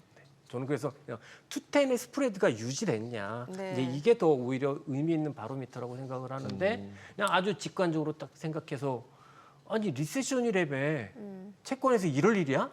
이런 생각이 그쵸. 좀 드는 부분이 있어서 일단 그 부분은 조금 포지티브하게 약간 긍정적인 시그널로 받아들인 부분이 있고요. 하지만 어찌됐든 우리가 지금 다 모든 게 이야기하는 거는 주식이 그래도 좋아져야 되는 상황이니까. 예. 근데 주식은 제가 좋아질지 안 좋아질지 이걸 말씀드리기 전 정말 앞서 이제 V자형 드라마틱한 반전의 한 표인데요. 네. 근데 지금 앞서 제가 이야기 나누면서 아직까지 현재의 리스크는 가늠이 안 되는 그런 리스크는 아니다, 쇼크는 아니다라고 말씀을 드렸잖아요. 근데 네. 여기서 증시가 한 번 더 무너지면 그러면 감당 안 되는 리스크로 바뀔 것 같아요. 아. 리세션 자체가 왜냐하면 네. 제가 오늘 아침에 지난주에 데이터를 한번 봤는데 미국 가계의 주식 투자 비중이 거의 50%에 육박하고 있는 상황이거든요.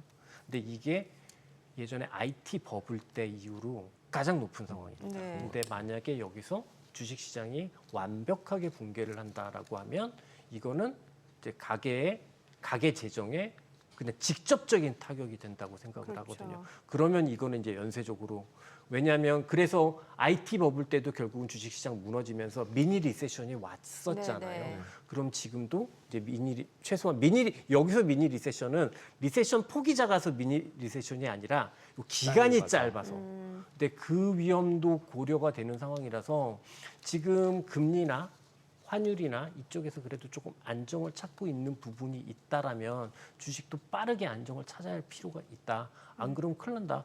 저는 오늘도 어디 가서 이런 얘기 했는데요. 2022년에 영국에서 그 뭐냐면 감세 정책 한번 잘못했다가 금리 팡 떠가지고 예. 난리 났죠. 그 주식 무너지고 파운드가 떠서 영국 총리 44일 만에 잘렸거든요. 네. 물론 지금 미국이 대통령제라서 네. 그럴 일이 쉽지는 않습니다만 많은 부분들을 생각해 봐야 되는 부분이 있는 것 같습니다.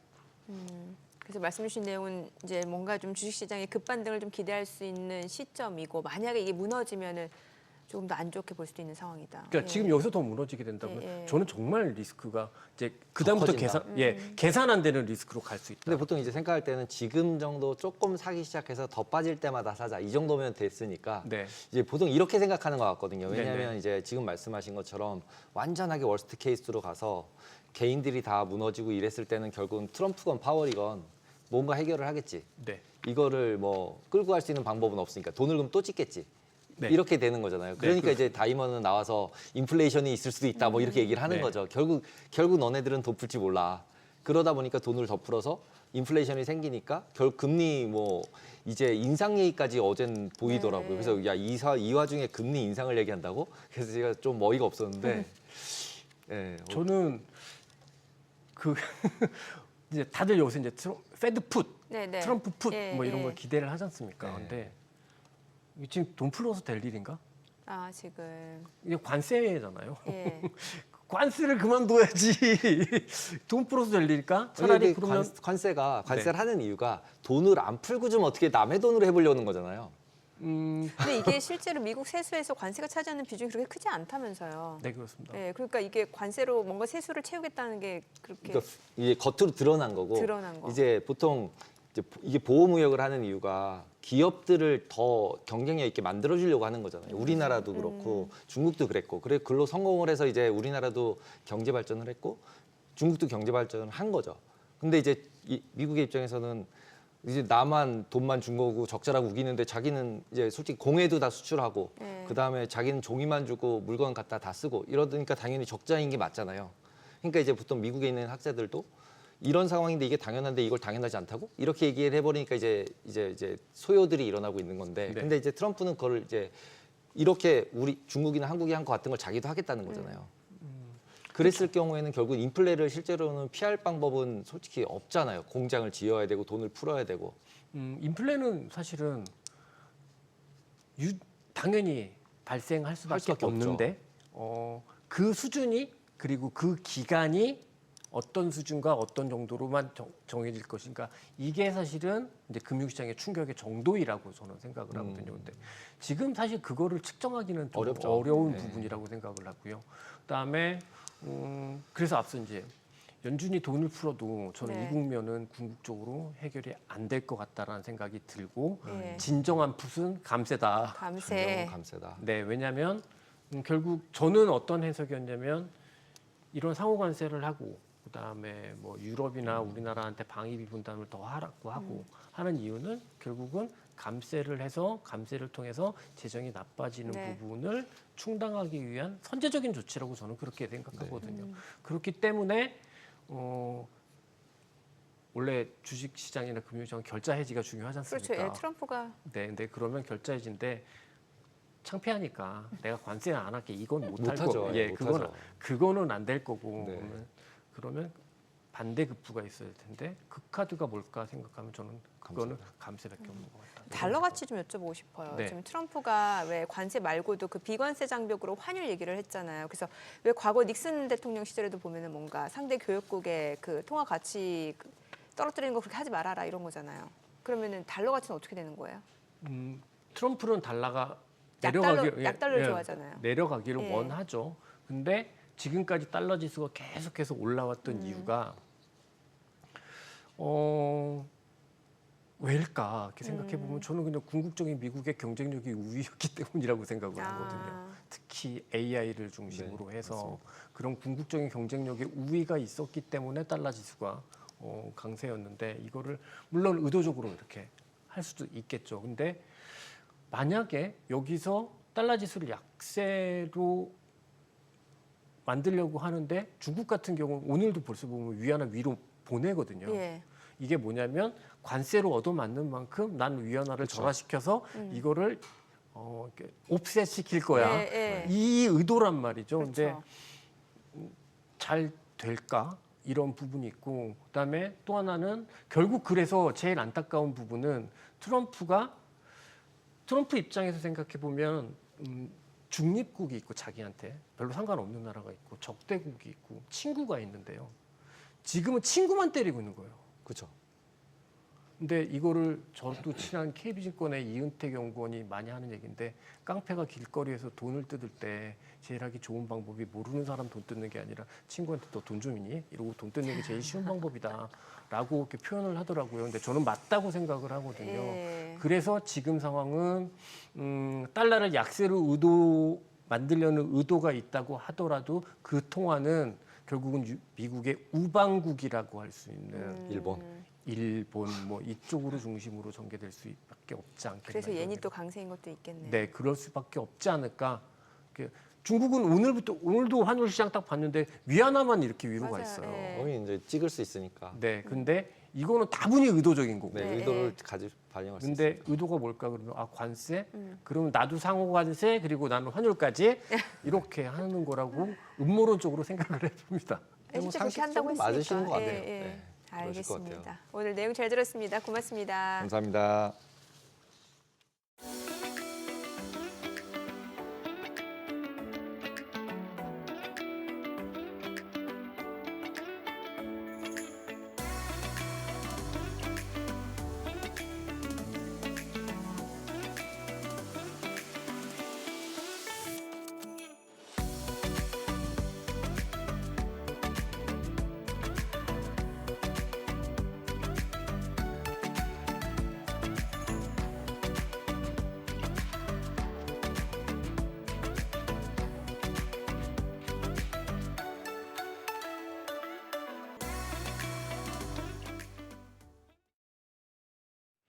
오늘 밤 뉴욕 증시를 대비해 반드시 체크해야 할 월가 이슈와 종목 짚어봅니다. 중국이 미국산 제품에 대해 34% 보복 관세를 부과하자 트럼프 미국 대통령이 곧바로 대응에 나섰습니다. 자신의 소셜 미디어를 통해 중국이 관세를 철회하지 않으면 미국도 4월 9일부터 50% 넘는 추가 관세를 부과하겠다고 강하게 경고했는데요. 트럼프 대통령은 중국이 이미 여러 해 동안 미국을 상대로 과도한 관세, 보조금, 환율 조작까지 해왔다고 주장하면서 이번 보복 관세는 도를 넘는 행위라고 비판했습니다. 여기서 끝이 아니라 중국과의 무역 관련 협상도 전면 중단하겠다고 선언하기도 했습니다. 대신 다른 나라들과의 무역 회담을 즉각 시작하겠다고 도발하는 모습인데요. 전문가들은 이 같은 발언이 사실상 무역 전면전을 예고하는 신호로 보고 있습니다. 이미 글로벌 증시는 출렁이면서 기업들도 공급망 재정비에 들어가는 등 긴장감이 감돌고 있는 상황이죠. 이어서 이 고래들 싸움에 난감한 건 글로벌 기업들입니다. 애플의 아이폰 생산에도 관세 전쟁의 여파가 본격적으로 미치고 있다는 소식인데요. 월스트리트 저널에 따르면 미국 정부가 중국산 제품에 대해 추가 관세를 부과하면 아이폰 16 프로의 생산 비용이 최대 50% 이상 뛸 수 있다고 전했습니다. 현재 아이폰 16 프로의 주요 부품은 일본, 한국, 대만, 미국 등 다양한 나라에서 만들어지고 있지만 최종 조립은 대부분 중국에서 이루어지고 있습니다. 미국 정부가 중국산 완제품에 최대 54%의 관세를 부과하게 되면 아이폰 한 대당 약 300달러에 달하는 추가 비용이 붙는 셈입니다. 애플 입장에서는 생산 거점을 인도나 베트남으로 옮기려는 시도가 계속되곤 있지만 단기간 내에 모든 라인을 옮기기엔 현실적인 어려움이 많습니다. 결국 이 관세 부담이 소비자 가격 인상으로 이어질 가능성도 커졌다는 분석이 나오고 있습니다. 애플과 같은 글로벌 기업들이 미중 무역 갈등 속에서 어떤 대응을 할지 또 소비자들이 어떤 영향을 받을지는 지켜보셔야겠습니다. 마지막으로 최근 골드만삭스가 미국 경제에 대해 다소 어두운 전망을 내놨습니다. 트럼프 전 대통령이 다시 밀어붙인 고율 관세 정책의 여파를 분석한 건데요. 골드만삭스는 2025년 4분기 미국 GDP 성장률 전망치를 기존 1%에서 절반 수준인 0.5%로 크게 낮췄습니다. 연간 전체 성장률도 1.5%에서 1.3%로 하향 조정됐고요. 무엇보다 주목할 부분은 경기 침체 가능성입니다. 골드만삭스는 앞으로 12개월 안에 미국이 침체에 빠질 확률을 기존 35%에서 45%로 상향 조정했습니다. 거의 절반에 가까운 수치죠. 이러한 조정은 최근 관세 정책의 충격파가 소비와 투자 심리를 위축시키고 글로벌 무역에도 부담을 주고 있다는 분석에 따른 겁니다. 투자자들 입장에선 연준의 금리 정책뿐 아니라 정치 리스크까지 겹친 상황에서 더욱더 보수적인 전략이 요구되는 시점입니다. 가짜뉴스에 큰 변동성을 보였던 뉴욕 증시, 앞으로의 흐름도 지켜봐야겠습니다. 지금까지 월가 리포트였습니다.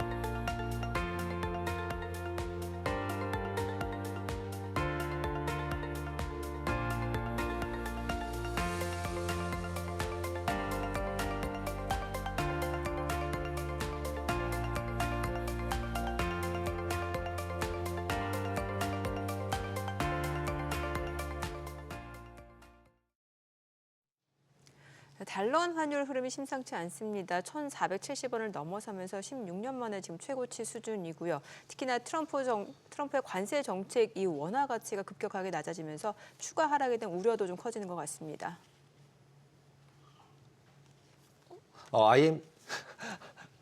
IM증권 박상현님 모시고 주요 환율 흐름에 대해서 짚어보도록 하겠습니다. 어서 오세요. 안녕하세요.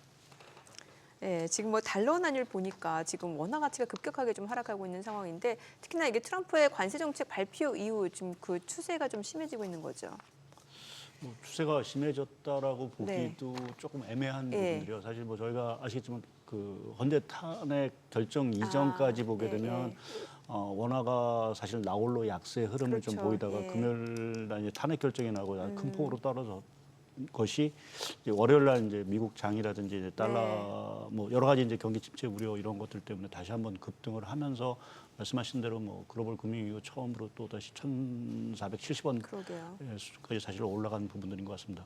그러니까 지금의 원화 환율을 좀 규정짓기가 사실은 이게 뭐 추세가 딱히 있다라고 보기는 좀 어려운 부분들인 것 같고요. 여전히 좀 변동성 장세에 있는 부분들인데 이제 원인 자체는 좀 달라졌죠. 그러니까 이전에는 뭐 아무래도 이제 국내 정치적 불확실성 뭐 이러한 것들이 조금 원화 약세 요인이었다라고 하면 지금은 뭐 아무래도 이제 상호 관세 문제라든지 네. 또 국내 경제, 그러니까 지금 상호 관세 문제가 이제 터지고 나서 국내 성장률 자체에 대한 전망 자체가 상당히 이제 비관적으로 그래서 뭐 올해 0%대 성장률도 가능하다라는 어떤 이러한 얘기들이 사실 좀 들리면서 전체적으로 이제는 좀 펀더멘탈하게 조금은 약세 요인이 좀 생기는 부분들인 것 같고요. 또 하나 이제 특징은 조금 상대적으로 보면 이제 원화가 다른 통화에 비해서 우리가 얘기하는 뭐 엔화라든지 네네. 유로화에 비해서는 상당히 좀 약세 흐름을 좀 그렇죠. 보이고 있다라는 게 좀 특징인 것 같습니다. 예. 그 약세 요인 중에 실제로 관세 요인도 분명히 존재를 하잖아요. 근데 예. 이제 관세 요인으로 저희 나라 전체로 보면은 약세가 되는 게 오히려 더 좋을 텐데 예. 반대로 저희만 자꾸 반대로 가는데 예, 예. 그 요인이 특별하게 보면은 뭐가 있을까요? 정치적인 요인일까요?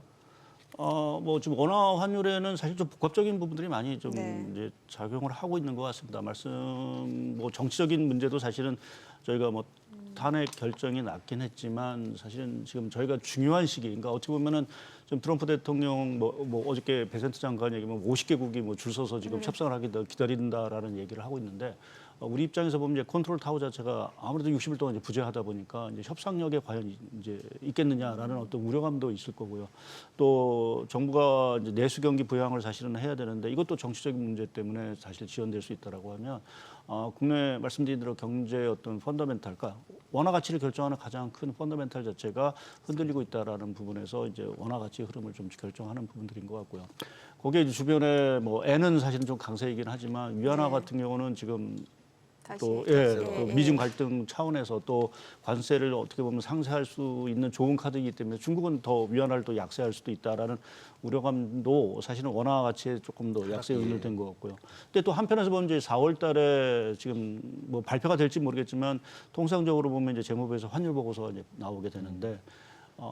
과연 미국이 가만히 있겠느냐. 관세를 인상했는데 환율 절하 같은 거를 하는 거에 대해서 과연 용인을 하겠느냐라는 그러게요. 부분을 보게 되면 그거는 또 환율이 또 추가적으로 좀 상승하는데 원달러는 좀 제약 요인이 되고 있어서 지금 원화 환율을 주변에 어떤 지금 결정하는 요인들 자체가 상당히 조금 뭐 위아래가 사실 그러게요. 좀 복합적으로 좀 얽혀 있는 상황들인 것 같습니다. 그럼 예. 이제 우리나라 입장에서 보면 중국을 따라갈지 일본을 따라갈지 결정해야 되는데 우린 중간에 있다라는 예, 말씀이신 그렇죠. 거죠? 예. 전 또 하나 원화 가치 지금 사실은 이제 원화 가치가 더 떨어지기도 쉽지 않다라는 말씀을 주셨잖아요. 어찌됐건 네. 뭐 트럼프 같은 경우는 뭐 비관세 장벽으로 환율 얘기까지 했으니까. 그런데 또 한편으로는 지금 이 관세 정책이 계속해서 이어진다라고 하면은 이제 인플레이션 압력이 커지고 그러면 미국 같은 경우는 연준이 금리 인하가 쉽지 않을 수도 있고 예. 이러면은 이제 뭐 간밤에 사실 2년물, 10년물도 올라갔잖아요. 이러면은 다시 그쪽으로 자금이 쏠리면 달러 가치는 올라가고 원화 가치는 상대적으로 더 떨어질 수도 있고 이런 것도 좀 얘기가 나오는 거 아닌가요? 예, 지금 뭐 어제 장이 사실은 조금 저도 이제 보면서 가장 좀 혼돈스러운 게 예. 뭐 우리가 뭐 대표적인 위험 자산도 사실 다 떨어지는 상황들이고 또 안전 자산 금이라든지 또 이제 국채 가격까지도 사실은 떨어졌기 때문에 과연 자금이 그건 뭘 생각하는지라는 네. 어떤 혼동이 사실은 좀 생긴 부분들이 좀 있습니다. 근데 어제 하루에 어떤 그 흐름 자체를 갖고 뭐 지금 전체 흐름을 좀 판단하기 좀 어렵고 어저께 같은 경우는 특수하게 좀 생각해 보면 현금을 좀 보유하겠다는 욕구 자체가 상당히 컸던 것 같고요. 또 일부 기관에서는 뭐 유동성 자체가 좀 부족을 하다 보니까 금도 팔고 채권도 사실은 좀 판 부분들이 아닌가. 그래서 오늘 지금 들어오다 보니까 금 가격이 다시 오르고 채권 가격은 소폭이지만 내리는 흐름으로 봐서는 뭐 어제 현상 자체가 사실은 이어지지는 않을 거로 보고 있고 그거는 기본적으로 달러 부름 말씀하신 대로 이제 뭐 우리가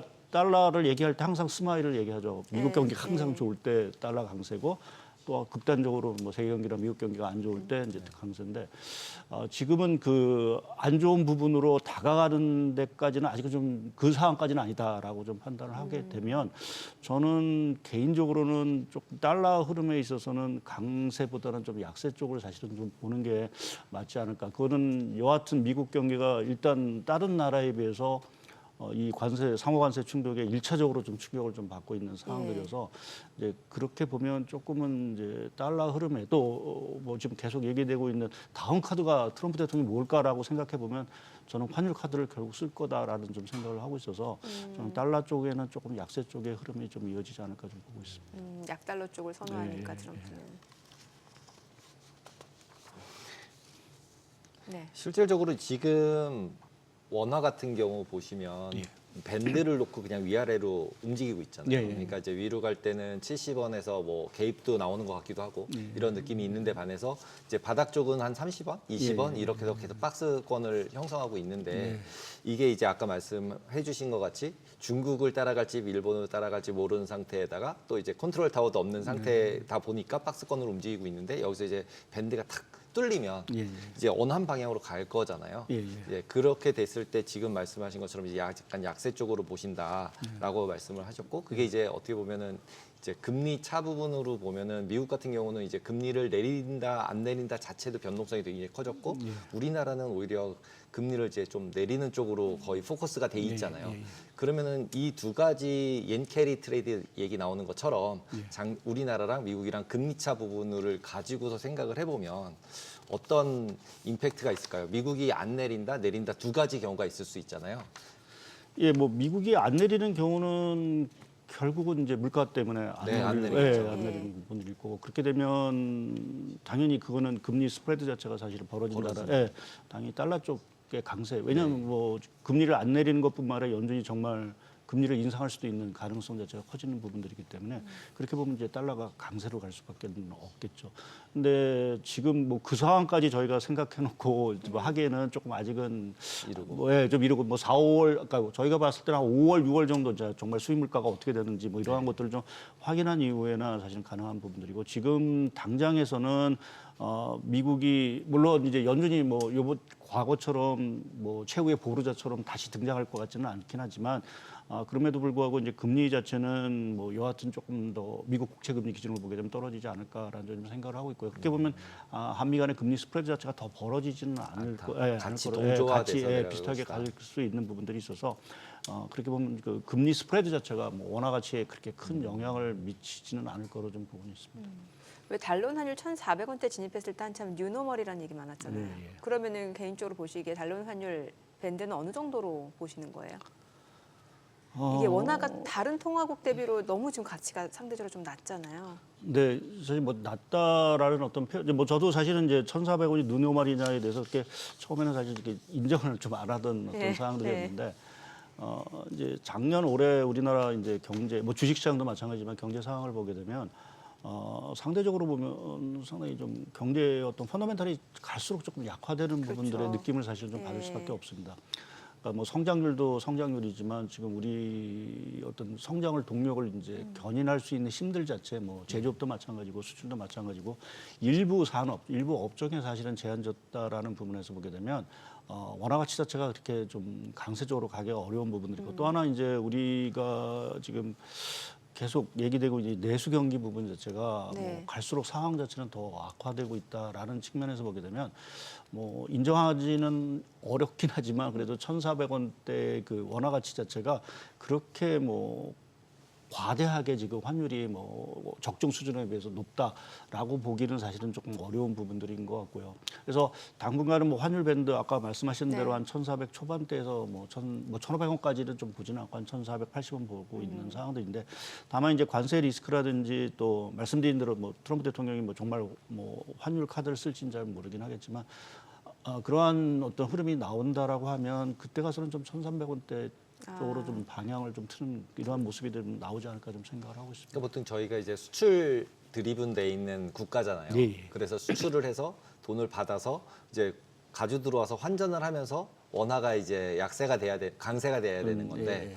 지금 어떻게 보면은 삼성전자든 이제 뭐 SK든 다 미국에다 공장 지어라 수출해서 받은 돈을 가지고 도로 미국으로 가야 되는 거잖아요. 예, 예, 그렇죠. 공장 지으려면 그러면 일단은 수급이 일단은 좀 꼬이고 그 다음에 실제로 뭐 조선 같은 경우들은 일반적으로는 전부 다 선물안으로 해지를 다 하잖아요. 예, 이미. 예, 예. 그러니까 지금 이미 해지가 안 돼 있는 게 아닌데 예. 그럼 돈을 받으면은 실제 현물 부분에 있어서는 또 강세, 그러니까 약세 요인으로 바뀌는데 예, 예. 길게 봐도 예. 그러면 실제로 원화가 강세가 될 만한 요인을 찾아보려고 그러면은 그 우리나라가 되게 경기가 좋아지는 거 말고는 없어 보이는데 예, 예. 예, 뭐 그러한 측면에서 저도 그래서 1,400원대 좀 말씀을 드리는데 이제 1,400원대를 이제 말씀드리는 거는 뭐 말씀하신 것들이 대부분 이제 수급적인 부분들이 다 맞은 부분들인데 그래도 불구하고 우리나라가 이러한 상황에도 경상수지 자체가 계속 이제 흑자를 이제 보이고 있는 상황들이고요. 또 최근에 뭐 다행스러울 수 있겠죠. 유가가 일단 60불대까지 이제 떨어졌고 예, 이게 뭐 50불대까지 만약 진입을 한다라고 하면 우리나라 무역수지 쪽에서는 상당히 좀 뭐 혜택이 네. 사실 있을 수밖에 없는 부분들이 있습니다. 그래서 그런 어떤 수급적인 요인이 하나 있을 것 같고요. 두 번째 부분은 뭐 아무래도 지금 주식시장은 외국인 자금이 계속 나가고 있는 부분들이지만 채권 시장은 뭐 WGBI 어떤 가입 뭐 이러한 것들 때문에 여전히 좀 수급적으로는 좀 우호적인 부분들이 좀 있는 상황들이어서 그러한 측면에서 보면 수급적으로 조금은 이제 그 원화 강세 요인이 있을 수 있는 부분들이 있을 것 같고요. 그리고 이제 뭐 무엇보다 중요한 게 이제 상호 관세에 대한 리스크 자체가 이제 완화가 되느냐라는 부분이 이제 제일 중요하겠죠. 지금은 거의 이제 물론 아직 뭐 최악의 상황을 뭐 가정했다라고 보기는 어렵겠지만 거의 최악의 상황에 가까운 정도의 지금 관세 리스크를 이제 반영을 하고 있는데 그 관세 리스크 자체가 뭐 정말 트럼프 대통령이 앞으로 이제 어떤 협상을 통해서 그것을 계속 깎아주겠죠. 이게 일단 실링이라고 얘기를 상단이라고 얘기를 했으니까. 그래서 그러한 것들이 조금 안정이 되게 되면은 원화 환율 자체에도 좀 강세 요인으로 좀 작용할 수 있는 부분들이 있지 않을까 보고 있습니다. 저 옌 좀 여쭤볼게요. 네. 왜 작년 맞죠? 그 블랙 monday 8월 달. 8월 달에 그때 막 엔캐리 트레이드 네, 청산 막 엔캐리 그 트레이드 공포 청산. 때문에 그 시장이 굉장히 공포 휩싸였던 그 블랙 monday. 지금 보면 옌이 강세예요. 지금 다시. 그리고 또 여러 가지 환경을 놓고 봤을 때도 뭐 일본 같은 경우는 금리 인상 지금 그런 기조다 보니까 더 강세로 갈 수 있는 상황이다 보니까 이런 부분에 대한 우려도 있거든요. 옌에 대해서는 어떻게 전망하시나요? 예, 뭐 N은 저도 강세 쪽으로 좀 보고 있고요. 네. 말씀하신 대로 금리 인상도 있고 지금 일본 정부에서 카드로 N 강세 카드를 또 뚫어낼 수도 있는 그렇죠. 상황들이어서 뭐 그렇게 보면 N은 이제 좀 강세 쪽으로 좀 갈 수 있다라고 보는데 뭐 시장에서 뭐 저도 이제 할 때마다 항상 이제 엔캐리 트레이드 자체는 사실은 뭐 실체도 사실은 좀 그렇죠. 명확하지 않고 해서 예, 규모 자체도. 규모도 모르서 예. 그런데 지난 8월하고 지금하고 좀 비교를 해보면 이미 그때보다 주가는 이미 더 큰 폭의 하락을 했기 때문에 과연 이제 청산에 대한 의미 자체가 있겠느냐라는 좀 한 가지 좀 생각은 좀 듭니다. 그러니까 그때는 이제 N이 강세가 되고 이제 미국 주가 자체가 상당히 좀 과열 뭐 이러한였기 때문에 사실은 상당 부분의 자금들 자체가 미국 기술 쪽에서 사실은 매도를 하고 청산을 했었는데 지금 뭐 이미 미국 뭐 나스닥 지수 뭐 상당히 큰 폭으로 좀 하락한 상황들이었기 때문에 뭐 여기서 N이 조금 더 강세를 간다 해서 뭐 엔캐리 트레이드 청산이 더 본격 나올 수 있는 그러한 여건은 사실은 저는 아니다라는 좀 판단을 좀 하고 있어서 뭐 또 일본 정부 입장에서도 뭐 N카드 강세 카드를 내밀긴 하겠지만 그렇다고 지금 일본 경제의 상황을 보면 우리가 뭐 1985년 당시에 일본하고 그러니까 프라자 합의가 있었던 당시의 일본하고 지금의 일본하고는 현격한 어떤 경제 펀더멘털 차이가 있기 때문에 뭐 N의 어떤 그 절하폭 자체를 그렇게 급격히 받아들이기는 쉽지는 않을 거로 좀 보고 있습니다. 그래서 그렇게 보면 조금 N이 강세로 가긴 하겠지만 시장에서 얘기하고 있는 지난 8월과 같은 어떤 엔캐리 청산을 자극할 수 있는 급격한 어떤 엔화 강세 흐름 자체는 좀 제한적이지 않을까 저는 좀 생각을 하고 있습니다. 보통 이제 투자자들이 엔화로 표시되어 있는 미국 국채 ETF들을 또 많이 예, 샀잖아요. 예. 그러면 지금 그런 상품에 투자한 투자자라면 예. 지금 어느 정도 수익이 좀 나 있는 상태죠. 예, 꽤. 예. 그러면은 지금 상태라면은 좀 이렇게 조정을 해야 될 시기가 된 걸까요? 아니면 계속 더 보유를 해서 오히려 딴 더 리스크가 다 나머지 게 너무 커졌으니까 더 일로 옮겨야 되는 시기일까요? 뭐 저 개인적으로 조금 더 보유를 해도 괜찮지 않을까 좀 생각을 하고 있고요. 트럼프 대통령의 일단 여러 가지 정책의 가장 큰 포커스 자체는 뭐 관세라는 것으로 비춰지고 있지만 결국 미국의 재정 수지 개선인 거고 또 국채 금리 하락이라는 측면을 보게 된다라고 하면 지금의 미국의 국채 금리 4.2% 수준은 상당히 높은 수준으로 좀 봐야 될 것 같고요. 그렇죠. 그렇게 되면 추가적으로 조금 더 하락을 할 여지도 있지 않겠느냐라고 또 말씀드린 대로 지금 뭐 우리 입장에서는 원엔 환율 갖고 결국 그렇죠. 평가를 하게 될 원엔이죠. 텐데 지금의 상황으로 봐서는 원엔 환율 자체가 이전처럼 뭐 870원, 뭐 860원 이런 식으로 가는 흐름은 아닐 그 가능성이 상당히 높다는 측면에서 보게 되면 조금 더 들고 가는 것도 하는 것도 좀 방법이 아닐까 좀 생각을 하고 있습니다. 네. 그 트럼프의 관세 정책 관련해서 좀 여쭤볼게요. 지금 일단 중국 같은 경우도 끝까지 싸우겠다라고 했고 지금 뭐 맞불 34% 하니까 이제 미국에서도 트럼프가 50% 추가로 매기겠다고 했고 이러면 이제 뭐 위안화 지금 뭐 시진핑 같은 경우는 이제 통화 완화해가지고 뭐 위안화 지금 떨어뜨리고 있는 상황이고 앞으로 이런 부분이 또 환율에 영향을 줄 수밖에 없는 거잖아요. 예. 앞으로 이 관세 정책이 어떤 식으로 전개될 거라고 보세요? 가장 어려운 질문이신 것 같은데. 트럼프만 아닌가요? 네, 트럼프. 네. 오늘 밤에 어떻게 또 얘기할지도. 근데 지금 분위기 좀 워낙 지금 시장이 뭐 트럼프 대통령이 과연 이 정도로 시장이 패닉과 공포를 느꼈을까라고 생각하면 그 정도까지는 사실은 생각하지 못했을 수도 있을 거로 저는 좀 생각을 하고 있고요. 근데 그렇게 보면 조금 이제 그 관세 정책에 대해서는 이제는 뭐 추가적으로 더 올린 뭐 중국을 제외하고 뭐 보면 더 올린다라기보다는 이제 조금씩은 좀 하향 안정화되는 쪽으로 이제 협상을 하지 않을까라는 쪽에 좀 생각을 하고 있고요. 다행스러운 건 이제 EU 쪽이 뭐 맞대응을 사실은 안 나서는 모습인 것 같고요. 그래서 그러한 부분이 조금은 이제 좀 리스크를 이제 좀 낮춰주는 부분인데 문제는 중국이죠. 사실 이 중국은 지금의 상황으로 봐서는 딱히 해결이 쉽지는 않을 수 있는 부분들이 있을 것 같고요.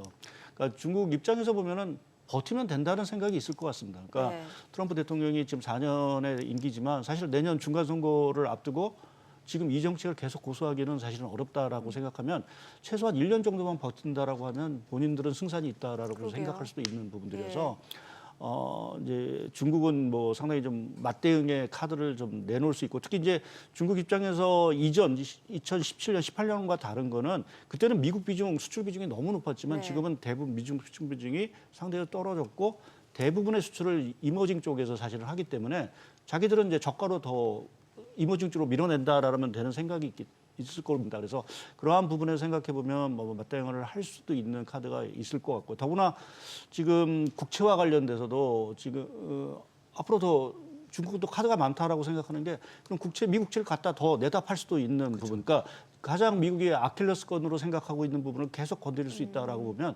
이 앞으로의 상호 관세 문제에 있어서 가장 큰 핵심은 결국 미중 문제 이것이 과연 어떤 식의 방향으로 가느냐 이게 더 극단적으로 간다라고 하면 좀 시장이 정말 우려하는 가장 큰 공포의 시나리오가 사실은 될 수 있는 부분들이 있는 것 같고 그런데 환도 사실은 뭐 저희가 뭐 지금 1,400원을 얘기하지만 1,500원을 훌쩍 넘을 수 있는 어떤 그런 상황들이고 만약 극적으로 정말 양측이 뭔가 타협을 뭐 트럼프 대통령이 그런 것도 잘하는 또 분이니까 네네. 또 극적인 어떤 타협을 해서 이 미중 관계 자체가 어떤 돌파구를 찾는다라고 하면 시장이 생각과는 다르게 또 급속히 또 안정을 찾을 수 있는 네. 그 가능성은 있어서 이제 이 상호 관세 문제에 있어서는 일단 미중 문제가 일단 가장 큰 핵심 과제가 아닌가 보고 있습니다. 네, 오늘 내용 잘 들었습니다. 고맙습니다. 예, 감사합니다. 감사합니다. 오늘 뉴욕 증시 어떨 것 같으세요? 뉴욕 증시요? 네. 오르지 않을까요? 그랬으면 좋겠습니다. 자, 저희 방송 중에 전해진 내용과 관련해서 모든 투자 판단의 책임은 투자자분들께 있다는 점 알려드립니다. 머니쇼 오늘은 여기까지입니다. 여러분의 모든 경제 SBS 비즈가 함께하겠습니다. 저희는 내일 오후 3시에 찾아뵙겠습니다. 고맙습니다. 고맙습니다.